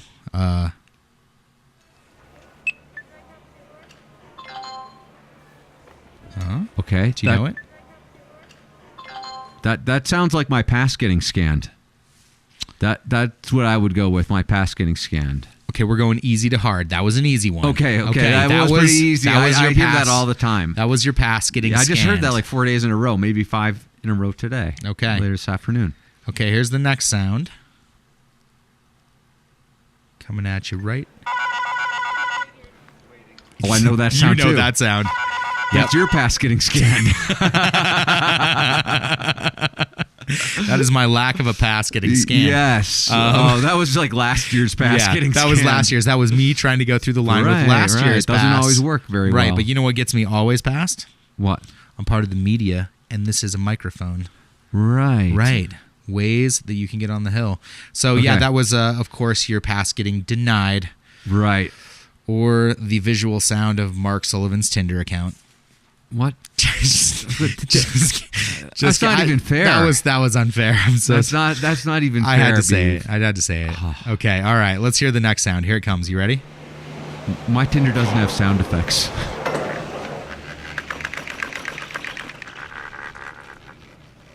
Ooh, what is the sound, Mark? You've heard it. Think about this. I know you've heard it. You've been close to this sound. Oh, that's the sound in the bathroom when someone drinks too many IPAs. Wrong. Okay. Yeah. Okay, what is that sound? That is actually what that sound is? A deep ultrasound of Jake Burton Carpenter's heartbeat. Whoa. How did you get that sound? He was in Sun Valley? I missed him? I paid off TMZ, bro. Oh, cool. Yeah.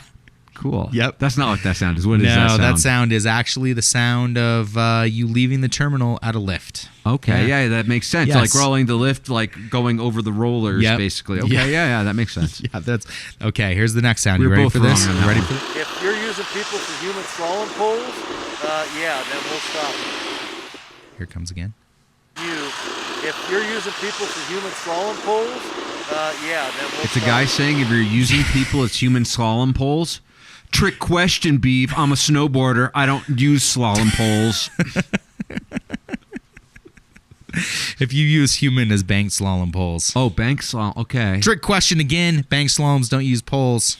That's right. So anyhow, doesn't apply to me. Doesn't apply to me. Doesn't just apply some to guy me. saying something that doesn't apply to me. Yeah. The Yeah. guy was probably wearing some official uniform at the ski hill. Yeah, he was. And I go to the snowboard hill. Yeah. 2 different places. Two different entirely. places. Just ask Lindsey Vaughn. Whoa, that is harsh. That is so harsh. That's what Lindsay, I thought when she said it the first time. You and Lindsay matched on Tinder over. No, I swiped left. Oh. Yes. Is that the direction when you deny? I don't know these things. Yeah, I do know. And you swipe left to deny, right to accept. Here's the next sound right now. What is... Oh, that's obvious. Oh, is it, Mark? Really obvious? Here, one more time. Okay. That is the creaking of the front door of the base lodge. Because that is exactly what it is. Exactly. I hear it like every day. I go in there. The left door at the River Run Base Lodge. Yeah. See? Everybody. I mean, maybe a little WD-40. There's Right. a hardware store here in town. Wow. Maybe we should do that. We'll just take it upon ourselves to WD-40 the door. I really thought that I would get you on that one. I was like, he'll never get this sound. But I guess when you're standing there in that like cold entry and it just amplifies through there and that squeak happens on the left side. Yeah. It's obvious. Yeah, it's so obvious. It's so obvious. Yeah. So Sun Valley, we're just giving you the heads up. The left side at the River Run Base Lodge might need a little WD-40. Okay, moving on. Hey!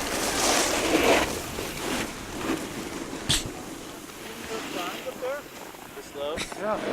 Sorry, we're going straight, man. I'm sorry. Like, look at all the other people. Hey! Playing it again. Oh, I'll tell you what, that's not even like really fair because I hear that like almost every day I go riding. That's getting pulled over by ski patrol. That is getting pulled over by ski patrol. And I was just like, I was going down the hill and I was like, when am I going to get one of those like just awesome moments? And from out of the left side comes this like kid just flying on a pair of race skis past me, and I'm in a slow zone, I'm just doing my job here. Right. And then ski patrol was on his shit right behind him, like, you do not know. And when there's one run on the mountain and there's 50 or 500 people on that run, They don't take speeding lightly. No, they do not. Right. And he came firing, and I sat there. I'm glad that the ski patrol pulled over skier. Normally they only target snowboarders. Right, yeah. And I sat there like inconspicuously like 8 feet away, just like... This kid is in so much. And you're like, I can't believe I'm recording this right now. It was awesome. Yeah. It was awesome. Okay, here's one another last sound. Here's another sound here.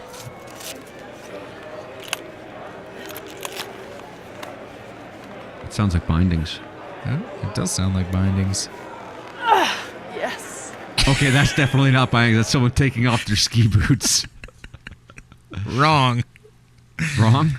No, you're right. Okay. You're right. She just that relief. Yes. Yes, it's almost like post-coital. Yeah, let's hear that again. Oh, wait, whoops. We have one more sound. Oops. I forgot this sound.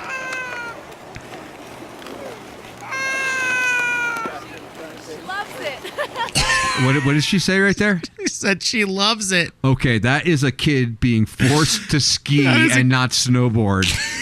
Right? That is like, absolutely a child being forced to ski and her parent going like, no, she loves it. Right, she doesn't love it. She loves this. She hates this. No, she could be a snowboarder right now. You are wasting your life on skis. All right, moving on. Thank you for joining us for our first ever Sounds from the Field. Yeah, we might do some more of that. We should here do in the that. future. It was actually kind of fun. Just like it's interesting when you have headphones on and all you can hear are the sounds of the ski hill. You start laughing because you realize there's so many weird sounds around you. Yeah. So we should do some more of that. Maybe like even like riding interviews. Yeah. I mean, we started recording in the gondola. We started on the hill. I mean, we could record anywhere, I think. Right. You know what? I actually recorded a kind of, and I think it was kind of fun. I recorded an interview with a couple of snowboarders, a couple of young snowboarders, which I thought was kind of funny. Maybe we should listen to that. Yeah, should we go ahead and let's just play it for them right now. So these are like recreational snowboards. How old are these guys? These guys are probably like, gosh, how old are they? I think they're like 13 or 14. So okay, yeah. Yep. All right, in the thick of puberty. Yeah, let's just roll into it, and they can hear the whole episode right now. Have you ever had a skier yell at you just for being a snowboarder? Yeah. One time at Nationals, I was going too fast, and this old grandpa hit me with his pole. I got pretty mad about that. And I like sprayed a dude, and he wasn't happy, so he was chasing me down and said snowboarders are not the best. He gave a little bit more words, but you know.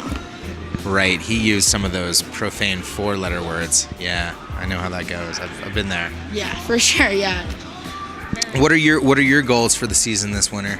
I want to get frontside and backside 5s, and then I want to do a Mick twist in the pipe. Okay, all right, those are good goals. What are your goals? I want to learn crippler, corks, and every 9. And get a girlfriend. Yeah, and not get out of the friend zone. Yeah, that. And get out of the friend zone. Okay, so what's your plan of attack for getting out of the friend zone? If I knew that, I'd be out of it already. I don't know. I just gotta take it by year. Maybe you need to learn to dance or like bake or something. You know. I can make cookies. I just need a recipe, but he is not a good dancer. I'm not a bad dancer. You're not good at dancing. I'm not a bad dancer. Okay, I'm not the best dancer, but we can work on it. Okay, Jack's gonna work on his dancing. Caleb's gonna work on his. Get out of the friend zone. I don't really know how to get out of the friend zone. If I did. Because you've never been in the friend zone? No, never in the friend zone. Okay, you'll get there. Never talked to a girl besides his sister. Oh wow. I'm sorry, I'm joking. I'm playing. Wow, these are 2 friends, 2 snowboarders having a good time. All right, Beav on the street out. The friend zone, huh, Beav? Hey, when did you get out of the friend zone, Beav? Are you asking me when I got out of the friend zone? Yeah, when did you get out of the friend zone? Because you're giving advice about getting out of the friend zone. Right. So obviously you have some expertise of not only being in the friend zone, but also leaving the friend zone. Right. Yes. I was 31 when I finally left the friend zone. Oh, that took some time. Yep. Yeah. Okay, how did you get out of the friend zone? I learned both 9s. That got you out of the friend zone. Yeah. Okay. I learned all 9s, every direction, every way, and I learned to bake cookies and dance. Oh, those are the 3 secrets. That's the advice you gave to those kids. That's exactly what I told them. Obviously, some expert advice coming from the Beav. Exactly. Okay. That was pretty fun, though.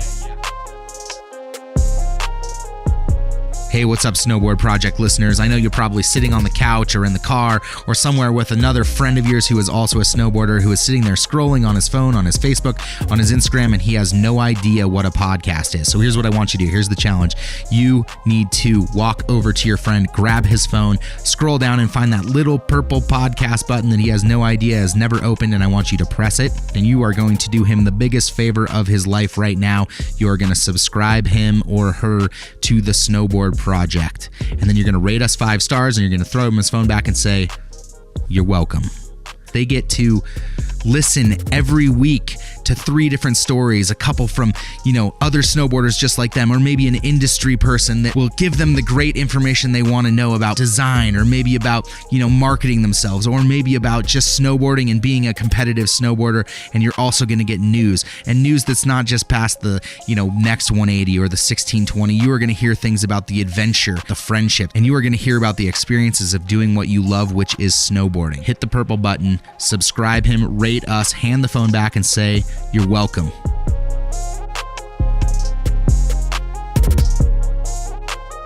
Okay, some real industry news here. Okay, what's going on in the snowboard industry? I think that we could talk about this because in the news this week came across Tamarack Resort, which is a resort that is pretty close to us. It's up in McCall, Idaho. Which about around the turn of the recession went under, and they left this place just. I mean, it was like real estate play resort, brand new resort, installed all brand new lifts, and then just started slapping together trailside condos and houses and that kind of thing. Not even condos. I mean, like McMansions on the side of the slopes. Yeah, and so full disclosure, I'd never been up there till this summer, and I decided I'd just go drive through.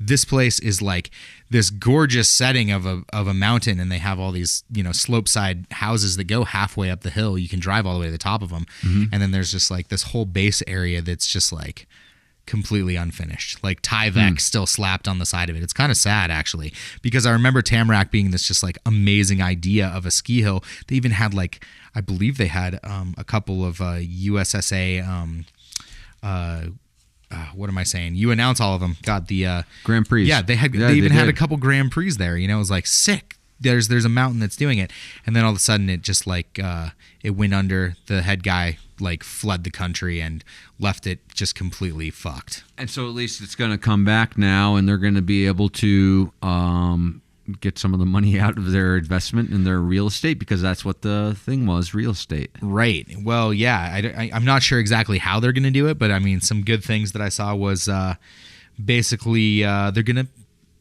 put up, they got a new terrain park guy, so they're going to do a terrain park up there, and they're going to do, and I thought this was really cool, they're going to do free programs for newcomers to come to learn to ski or board. Okay, say that again so everyone listens to this. They are going to give free programs for newcomers to come to learn to ski or board. Now that is a good idea. Right. And that is like one of the best ideas I've heard actually in a long time. I was like, where are you going with this Tamarack thing? Who cares about real estate? Yeah. I don't. No, I don't either. I can't afford it. But I thought that was interesting. I thought, like, you know. No, but they're going to actually allow people to ski and snowboard for free, teach them how to ride for free.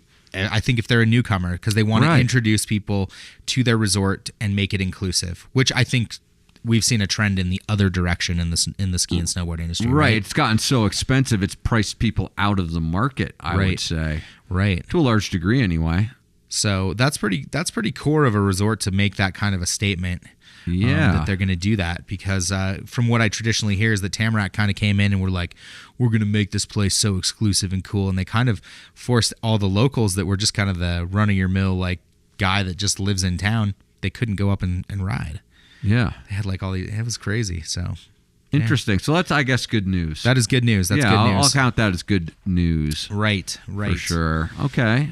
So that's pretty cool. Anything else come across your beat this week in kind of like week of snowboarding? You know, to me, the biggest news this week were just like all the edits that came out, and then going riding. I rode 4 days in a row. I'm gonna maybe get a couple runs in this afternoon, right? Because I have a pass here. So we're in snowboard season, and that's the thing that I'm most stoked on. Is that we're actually railing some turns, hitting, they had this little fun, it was like a propane tank obstacle, hit that a couple times, little jump, did a couple methods. I'm still breaking in my boots, and so they're like, talk about the ugliest method ever. That's the one I did yesterday. I saw it. It was pretty ugly. It was. I'm sure it was. Yeah. I'm not claiming that thing. No, I was just trying to when no one was looking. Apparently you were looking. I was looking, but I was hoping no one was looking. Whatever happened to the suitcase method? I don't know. I think people still do them. Do they? Yeah. All right. So, I'm sure there's other stuff we could talk about. Maybe we should go let's roll into trivia. Yeah, let's do trivia. Let's do some trivia. We got some trivia. Oh, wait, no. Before we go into trivia, let's do the giveaway.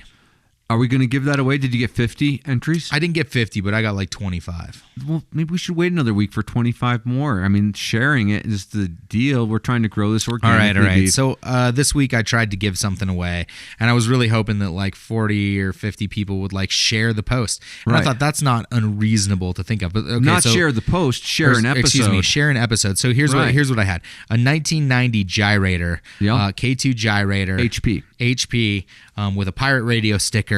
I mean, it's pretty cherry, and I was like, somebody's gonna want this, that they'll share an episode and they'll tag us in it, and we will and basically the idea is, hey, help us grow this thing, right? And like help us get I was reading something about podcasts. It's just like, the best way to get something out there is by word of mouth, using your audience to get things out to their audience, and if you my ask was, if you like an episode, share it with your friends, and you'll be entered into this giveaway for this K2 gyrator, and we'll send it to you. I'll even pay the shipping for it. Whoa. Yeah, so you basically get this free cool board that you can ride on Gaper Day or put on the wall or, I don't know, burn to the snow gods, whatever you want it. Let's hope you don't do that. Yeah, I know. You should not burn that board. That's a sweet board. We will. Yeah, you know what? We can wait another week on that. But, there were like 20 or 25 people that shared an episode. Let's wait one more week. Let's see who will share an episode of the Snowboard Project. You can steal one of our images, our illustrations of the person in that snowboard project. They're all posted on Instagram. Yep.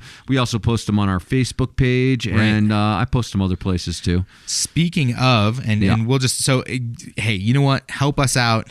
Repost. This giveaway is going to happen, and I guess Mark, now we got to do it next week, right? Yeah, we got to do it next week. Okay. Speaking of those the cool portraits. Yeah. This week has a really pretty cool one, I think. Who do we have this week? Okay, so we have two. We have DCP, and then we have Kurt Heine. Right.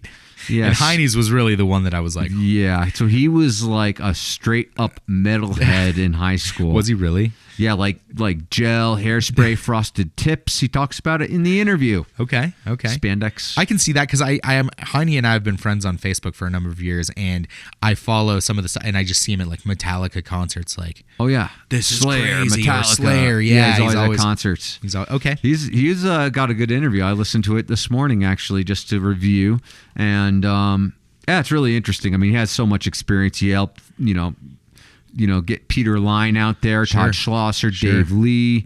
I think he filmed with Terry Kiedis. He's filmed with all sorts of pros. He was like the Mack Dawg filmer, and then he had his own film company. Right. We talk about all sorts of stuff. Pretty Cool much interview. a legend in filming. Yeah, totally. And in snowboarding, he had a pretty good career. Yeah, he had in a pro snowboarding, career right? too. Yeah. Kemper Pro. He did. Yeah. Actually, I have one of those old Kemper boards that I love, and every once in a while I see Heine post up a picture where he's on that same board, and I'm like, yeah, that's my Gaper Day board, Nice. Yeah. Now that you don't have the K2 to fall back on. Well, here's the thing: the K2 gyrator was made in the Connolly water ski factory because back when K2 started making snowboards, they didn't have the ability to do it apparently. Yeah. And so the core of that board is like it's actually like the inside of a water ski rather than like a wood core. Okay. And so foam. I'm a heavy kid, so I have never ridden that board because I've always felt like I'm going to come down and just snap that thing. So it's usually a friend of mine that's like, yo, you got a board? And I'm like, I throw it out to him, and then they get this sweet gyrator for the day. Nice. Okay, so we'll give that away next week. Share an episode. Yep.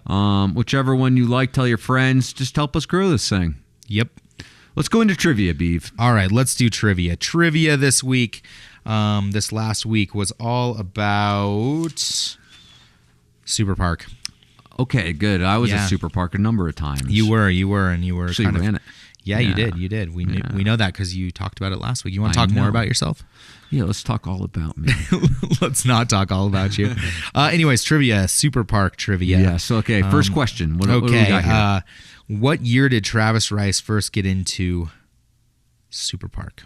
Okay, I believe that year was 2001. Yes. And it was at Breckenridge. And it was a Mammoth. Are you sure about that? Yeah. I was there. Really? Yes. I think. No, I think it was Mammoth, bro. I think it was the first Cutters Cup. I only say Mammoth. I only say Mammoth because I think that was his standout breakout. Nope. It was the Whistler feature from the Cutters Cup. All right. It was a gap. There was like a cat width trough cut out in the middle of this like hip, so he had to jump over the cat width. Okay. And he ended up straight backside rodeoing 120 feet, and it was mind numbing. So that was the trick that set him apart. Back rodeo over this like gap hip, but it actually that was like the first 40 feet was like the gap or whatever. He went 120, so he like tripled the size of the air. I remember just looking at that whole spread in that Super Park edition and just being like, wow, Travis got like 7 of the 15 pages. Yeah. Like, wow, that's crazy. Because Travis obviously grew up in the Intermountain kind of division with all of us. Did you compete against Travis Rice? I did compete against Travis Rice. Did you ever beat Travis Rice? Travis Rice actually ruined my pro career. What do you mean? In border cross, yeah. I was at regionals in Mammoth, and I had qualified first fastest and won every single one of my heats.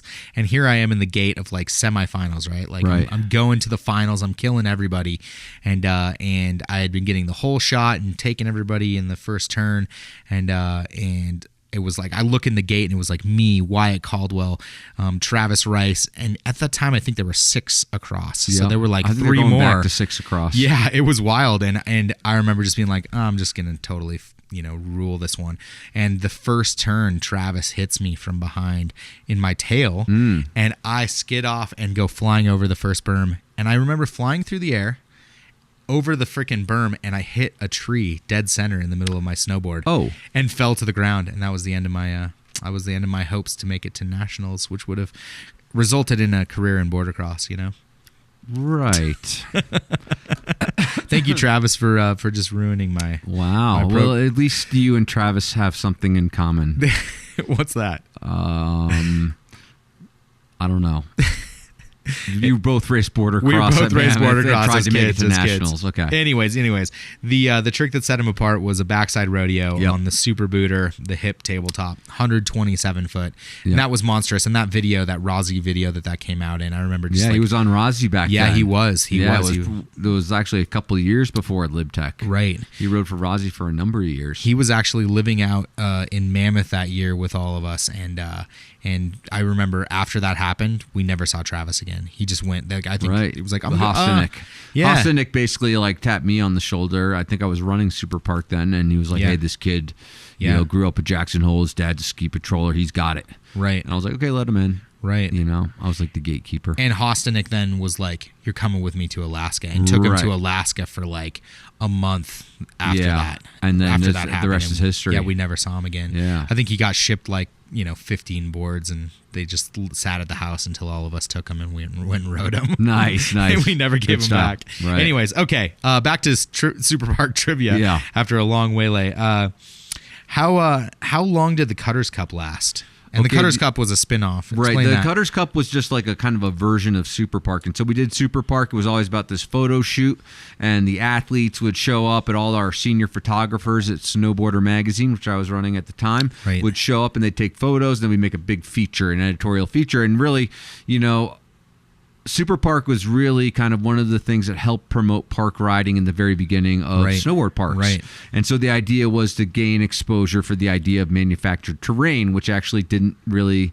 exist prior to that. Sure. And so the Cutters Cup was basically an event that instead of like just featuring the athletes, it was about a competition between park crews, because now, like, fast forward like 7 years or something into Super Park, and now parks are actually like pretty commonplace, and so now it's like, okay, who's the best park in the world? So it was basically a competition amongst park builders. All right. And so we had like prize money. I think Honda sponsored it the first year and gave us like $10,000 to give away. We made actually a movie, Super Park movie. Right. And it was a pretty cool event. And I think Breck won the first one and maybe the second one too. Huh. Elliot Cohen still building like the X Games terrain features. He was a snow park tech guy. Who were some of the kind of standout builders? Was it like Cohn and like who else? Like Rosie, was he there? Rosenwald may have been there one year. Pete Colombo, maybe from Pete Mammoth. Colombo. There was Dave Franzen, and he built the first C box that premiered at Super Park, and that was like the most hit obstacle. It was funny because people would take different approaches. Some people would build these like monster hits that were like you were just intimidated to hit, right? Right. And then other people would build something that was fun that everyone could ride. And certainly I would say the biggest success was like the first C-Rail coming out of that first Cutters Cup. Right. So the way it worked is like each cat driver would get 30 hours in a snowcat, and then they would get like one night in the welding shop to build a rail. Oh, so they build one rail and then build whatever they could build with 30 hours in a cat. They were literally building rails on site. On site, yeah. Wow. You wouldn't bring anything there. It was like you get 12 hours, I think, in the welding shop. Wow. Yeah. It's like Top Chef or something. Like this is long before Top Chef. Yeah, beef. so you were revolutionary in that idea. I don't know about that, but all right. So how long did it last? 2 years. 2 years. Yeah, and then it kind of went on with like different park builders coming, but it wasn't so much a competition for the park builders. It was more back to the let's feature the riders. Right. So, yeah. Okay. All right. The spinoff for Super Park. The spinoff of Super Park for kids. What was that called? The Launch, and that's still happening now. Right. Yeah. So like kids, you might not be like pro enough, let's say, to go to the real Super Park. So, but you might get invited to the Launch, and that's like 16, 17-year-old kids. And pretty cool little event right there, and they kind of do a separate feature on that. Who were some of the kids that kind of came up through that a little bit? With like, I think I remember seeing like Red Gerard. I would guess years. Red Gerard. Yeah. Basically, like kids who are now like 18 to 20, pretty much came through the Launch. Right. Yeah. It's pretty sick. That's cool that was an element that you guys implemented for bringing younger kids into the fold of that. I think that was all Bridges. I think that was Bridges. Idea. Yeah, that was Bridges for sure. Sick. Okay, where was the first Super Park held? First Super Park was held in Squaw Valley. Really? Yeah. Really? Yeah, and so I don't even think they really allowed snowboarding all over the mountain. They like had it like in one little section of the mountain. Right. Yeah.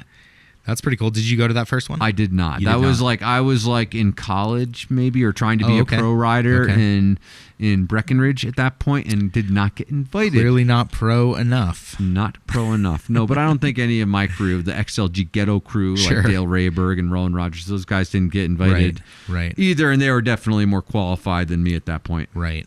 So, what year was that they did that? That was 1993. 93. Spring of 1993. And I think Sean Sullivan, photographer, senior photographer for the magazine, kind of had that idea. And it's like, hey, we should do a big photo shoot. I'll get all the pros to show up. We'll call it Super Park. It's like Snowboard Park, only no way. Super. Is that so? It was Sean Sullivan's idea then? Yeah, I think so, actually. Wow. Initially, yeah. And then it became like is Sean your cool older brother? No, I got asked that for years, actually. I'm not related to Sean Sullivan. I will not claim that. No. Okay. I'm not going to go any deeper than that. All right. Not related. Hey, what's up, all you Snowboard Project listeners? A lot of you know and some of you don't, but we just sent out our sticker packs to all our supporters on Patreon just in time for you to slap a sticker on your new board. You sponsor us, and we're going to give you so much great content just about real life in snowboarding. But hey, if you haven't checked out patreon.com/The Snowboard Project, you can sponsor us and help us keep bringing you all this great content. We are talking about so much this month. We are talking about snowboarding bottom line. 2, we are talking about life experiences through snowboarding. We have a weekly news show, and we just bullshit and keep it real in the snowboard industry. We are talking not just about tricks. This is bigger than that. This is about experiencing snowboarding for what it is, the adventure, the friendships, the progression on the mountain and off the mountain in life, following your passion in whatever aspect of snowboarding you happen to love. This podcast is snowboarding and making the most of every single day in snowboarding. So please visit us on patreon.com/The Snowboard Project and help us keep bringing you all these great stories from snowboarders just like you.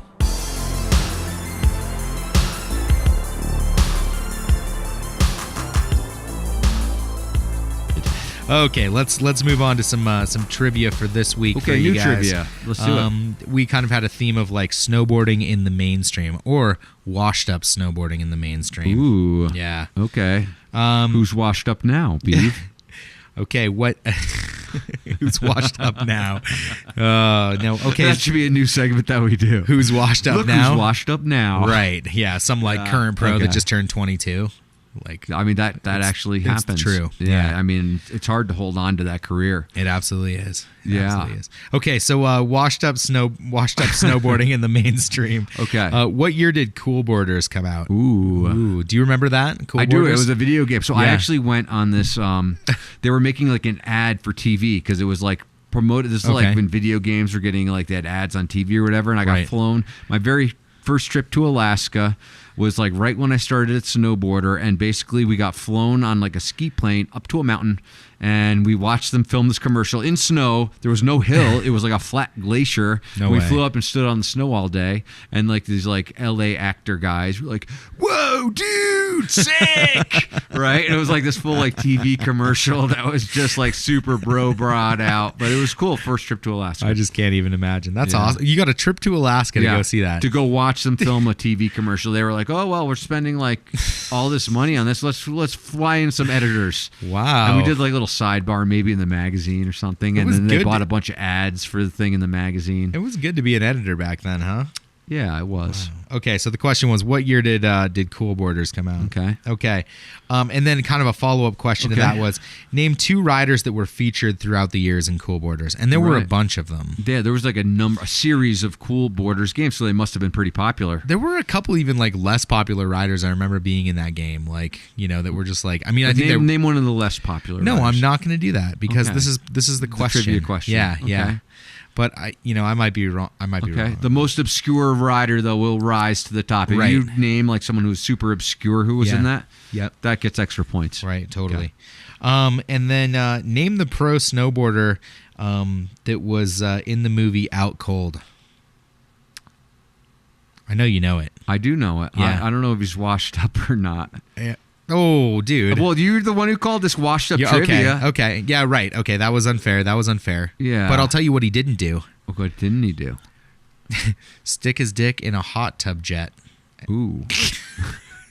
No, that was Zach Galifianakis. Yeah, that was Zach Galifianakis. Yeah. But he was in that. That would have been one of his first movies. It might have been. It might have been. That was a good movie. That was like the standout moment in that movie. Where it wasn't as good as Hot Dog the movie, but it was pretty good. What about Hot Tub Time Machine? Ooh, that was okay too. That was pretty good. I don't know which one I liked better, Out Cold or Hot Tub Time Machine. I kind of liked them both. Yeah, they were both pretty good. Out Cold's still classic to watch every once in a while. You're like, yes, we should watch Out Cold. Like with the guy with like the tube at the top. You're gonna have to learn how to ride when they had the big race at the end or whatever. We actually had a movie night this last year at the end, and we watched Out Cold, which I thought was kind of fun. There's a bunch of snowboarders in that movie, actually. There are. I think about it. There are none that are. Yeah. Okay. Anyhow, let's move on. Okay. Here's one that's also in the vein of movies, and this one's a little more obscure, so we're going easy to harder. Oh. Name. Are we going like from less washed up to more washed up? This one's more washed up. Okay. What 2008 snowboard movie was filmed in Big White or Silver Star Resort? Now this is like a movie, like a Hollywood movie. This is like a Hollywood video, movie, not like a Mack Dawg 2008 movie. snowboard specific movie. Ooh, okay. And then there's a follow-up question. What washed up comedian played one of the washed up snowboarders? Ooh. Yeah. There's double. Is that like a double negative? Yes. Double washed up is like double not washed up at all? Yeah, exactly. Exactly. Okay, cool. So again, that question was what 2008 snowboard movie was filmed in Big White and Silver Star resorts, which are obviously resorts that are in Canada. Yes. Yeah. Kind of just like straight north of like Idaho, right? I think so. Yeah. It's a nice little area. Have you been up there? I've driven through. You've driven through? Yeah. I guess we both drove through when we went to Alaska, right? Exactly. Rossland. Okay. And, I forgot what that resort was called. It is that's a Big beautiful White, area. I think it's Kelowna, maybe. Okay. Anyhow, I'm not really sure. Oh, Kelowna. Maybe it's like closer to that. Or Kamloops. Kamloops or Kelowna. Some one of those beautiful central there. BC places that that I don't spend enough time at. Right. Yeah. Right. Okay. Final thoughts? Let's go riding, Beeve. Do you want to boot them up today? We should boot it up today. I'm going to boot it up, I think. Boot them up. Let's try to get this like episode out and then boot them up. Do we have time to do that? I think we have time to do that. Okay, yeah, let's do that. So if you're listening, be sure to go out and snowboard. If there's powder, go out and get some POW. If you are not anywhere around a resort, go check out some of those films. Get stoked on snowboarding and be sure to make your way up to the mountain. And also, please review us. Please rate us and review us, because it's like that's how also that helps us with our rating on the charts. And that's what we're trying to do, is grow this thing organically. And we have been growing, but we can always grow more. You know, I think our initial goal is like 0.1% of our potential audience of snowboarders listening to us, and we're not even close to that. We're not even at like 1/10,000th of 1% because there's a lot of snowboarders in the world. And we're doing good, but we're growing. You know what? We're having a lot of fun, and that's all that matters, because we're just trying to put a little more fun in snowboarding. Yeah, right? Exactly. All right. Well, thank you for joining us. This has been another episode of Real Talk. We'll see you on the slopes. Peace.